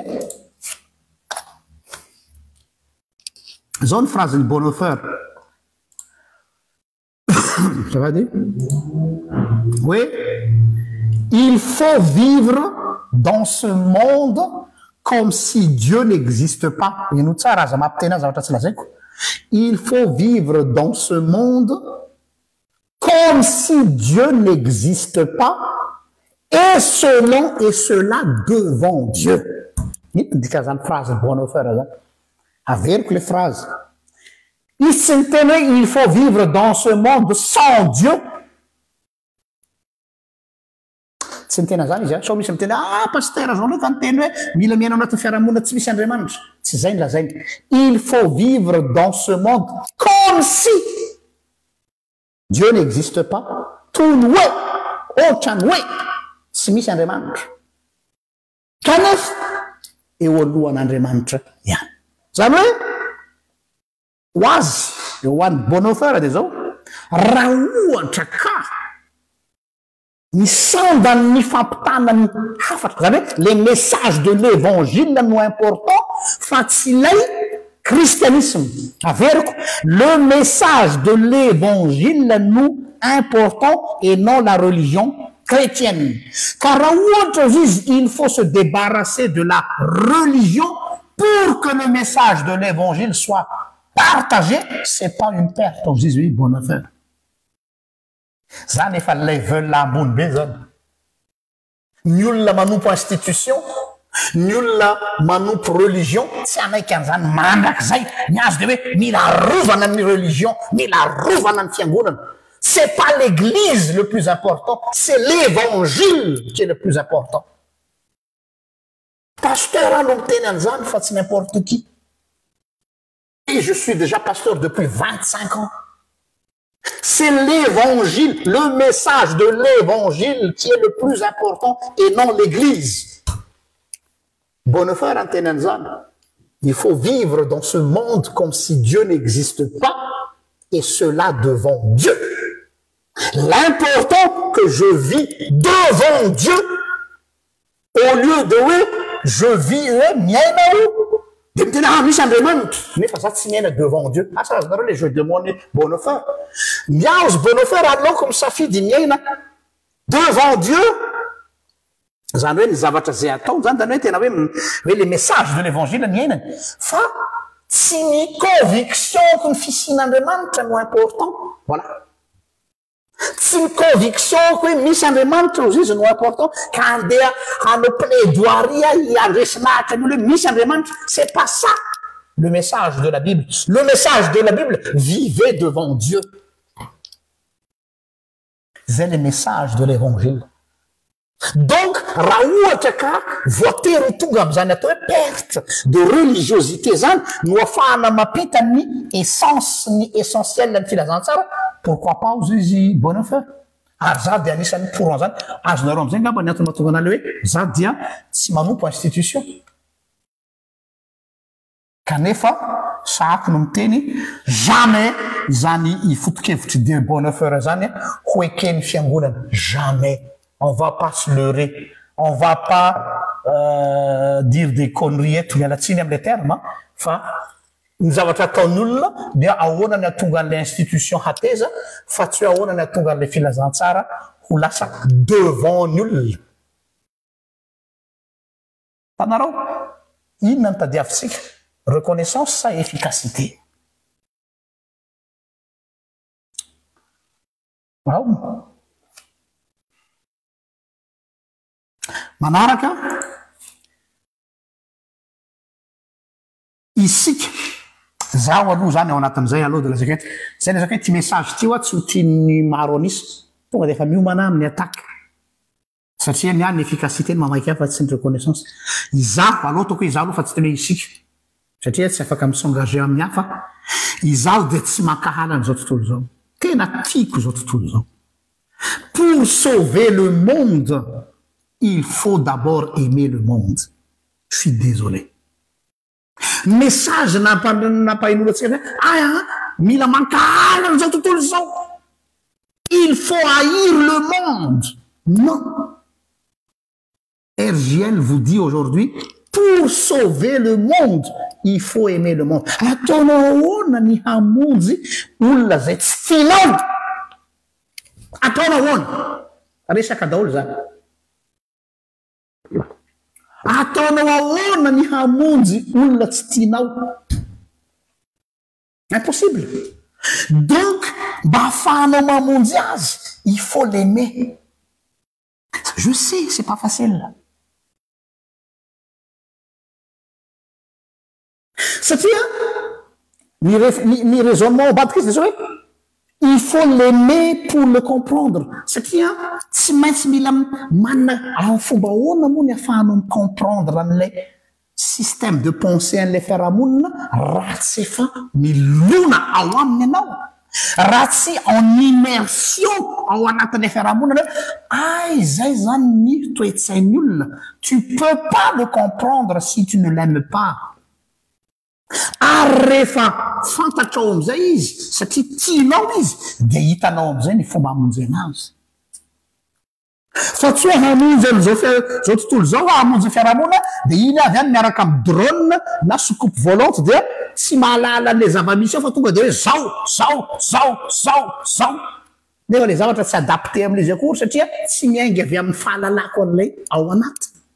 Izay na tonga an'izao sositsika rehefa tonga namonjy an'izao tontolo zao, tonga nofo, tonga olombelona, dia niara-niaina tamin'olo. Jesosy maninona, zay tena zavatra mahavariana, maninona Jesosy tsy tonga olo dehibe. Fantany napetrako aminareo zany, fa maninona Jesosy rehefa tonga teto amin'izao tontolo zao, tsy tonga dia izy ngedala be telopolo taona iny tonga dia nidina avy any an-danitra netiny anjely dia iny Jesosy nidina dia tonga dia petraka tao Nazareta dia tonga dia nanao ny asa azo nataony zany. Andriamanitra izy hoe izy avy efa lehilahy lehibe dia entiny anjely dia ampidinina dia tonga dia manomboka ny asa. Fa maninona izy ny fomba nidina eto amin'izao tontolo zao zaza hatrany am-boloka zany hoe manao immersion. Tsy tsy maintsy manao immersion ianao tsy maintsy milona ao am'le fiarahamonina vonjena le jesosy tsy maintsy milentika hatrany amy kibon'le vehivavy izy ary tao izy no mianatra hoe ohatry ny ahoana zany olombelo zany nanao video ohatry zany andriamanteha nisy tafotoana andriamanitra tsy mila mianatra fa hainy zavatra rehetra tsy le resaka omnipotence na omniscience no resaka eto fa le hoe tena milona ao amin'ny atao hoe fiainandrao olombelona andriamanitra zay vao afaka namonjy azy andriamanitra izay koa raha tsy manana zay saina izay ianao ka mieritreritra fa te hitoro filazantsara te hamonjy an'zao tontolo zao sy ny fiarahamonina lo dia tsy maintsy tiavo aloha ilay fiarahamonina lo tiavo eo no sarotra eo no sarotra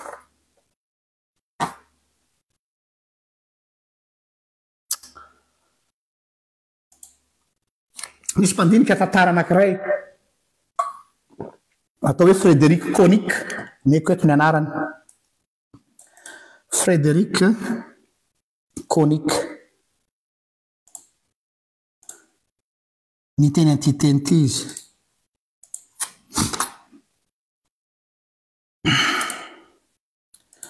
hoe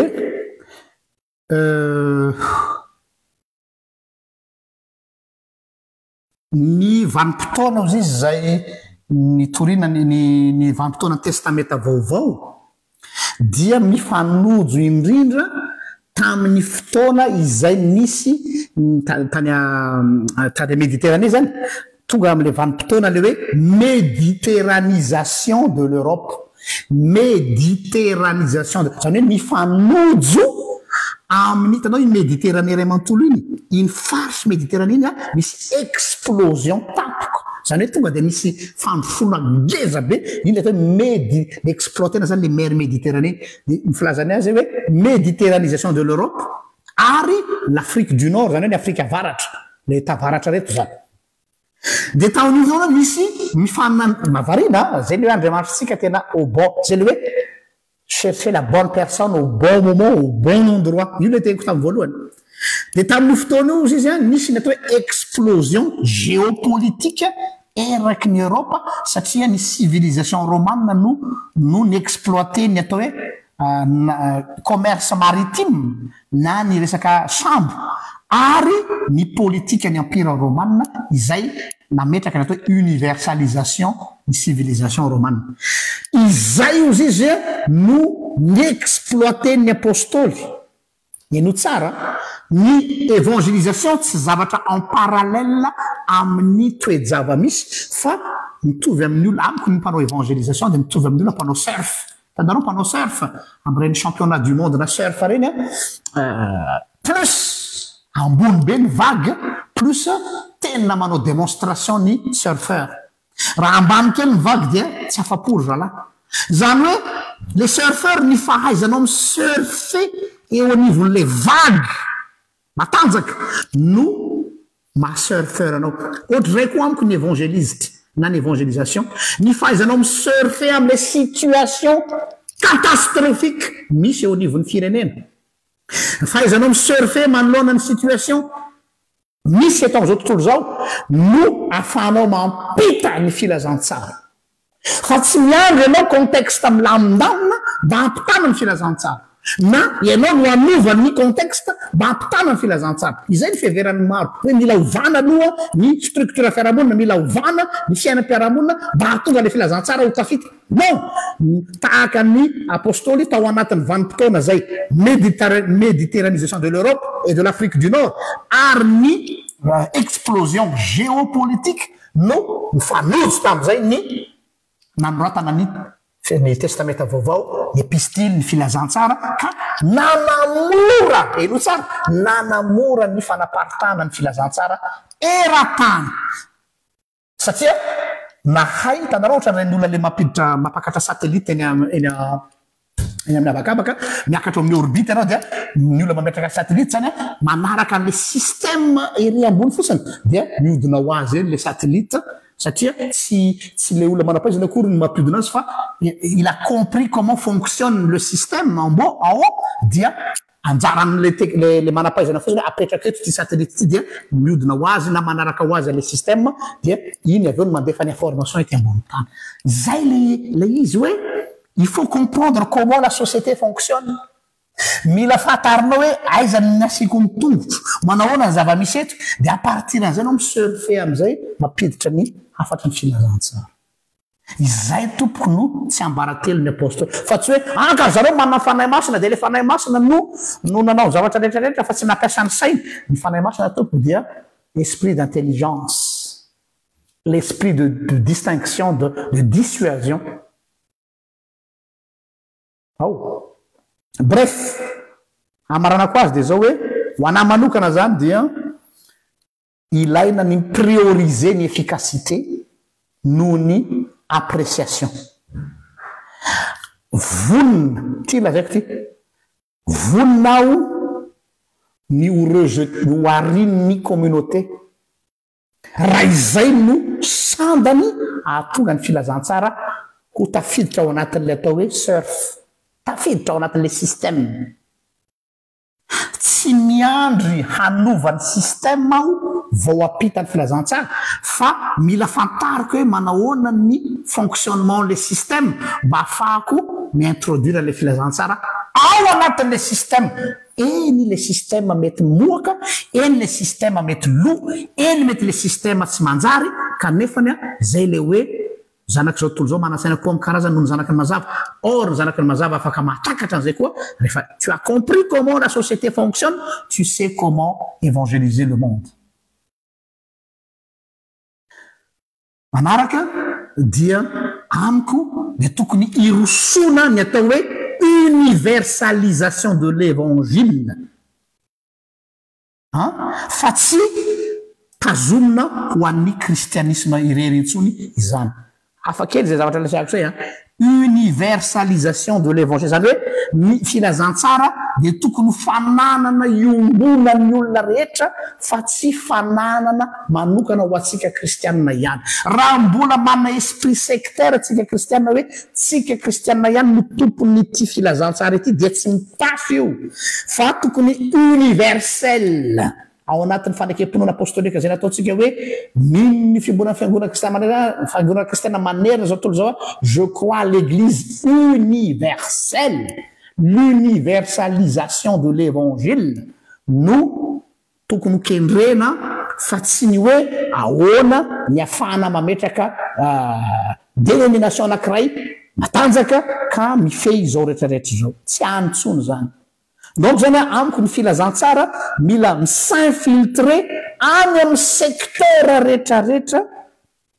ary tsy mampaninona raha miindrana ny langage vaovao zay mety tsy mbola nampiasain'ny fiangonana tamin'ny voalohany fa langage vaovao raha izany no ahafahana misinfiltre ary mila manao infiltration ny mpitoro filazantsara manao infiltration any amin'ny secteur rehetrarehetra ka tsy matahotra mampiasa na mindrana ny langage ny hafa zay mbola tsy nampiasana hatramin'izay farany raha tiatsika ny hanova sy anova zao tontolo zao zafady dia mila satsika manova cap changer de cap zany hoe ajanona afoy ny fieritreretana rehetrarehetra mikatsaka appréciation hoe zay no carburant hoentinao mandeha mampanao ny asa ajanona fa tsy lasa lavitra anao fa katsao amin'ny fomba rehetra ny atonga an'io filazantsara ho efficace zany hoe le efficace am'zay fotoana zay mety tsy hanananao contrôle na intsony aza izy mety tsy hanananao mainmise intsony le izy satria tellement le izy tafiditra ao anatin'le système satria tellement le filazantsara tafiditra ao anatin'lay universalisation dia tsy ompelatananao zao ny problème sa tiatsika ho maîtriser an'izy ho atsika satria hoe ana io propriété privée non efa nafoy lasa fananana iombonana na universalisation dia aveo maleo tena ny filazantsara manao zay asa zay nandran'Andriamanitra azy araka ny hoe ny teniko tsy miverina amiko foana raha tsy efa mahatanteraka izay nandrahako azy voninahitra ny ho an'Andriamanitra zay azy hatramin'ny taloha indrindra ka ho azy mandrakizay sotratsika rehetra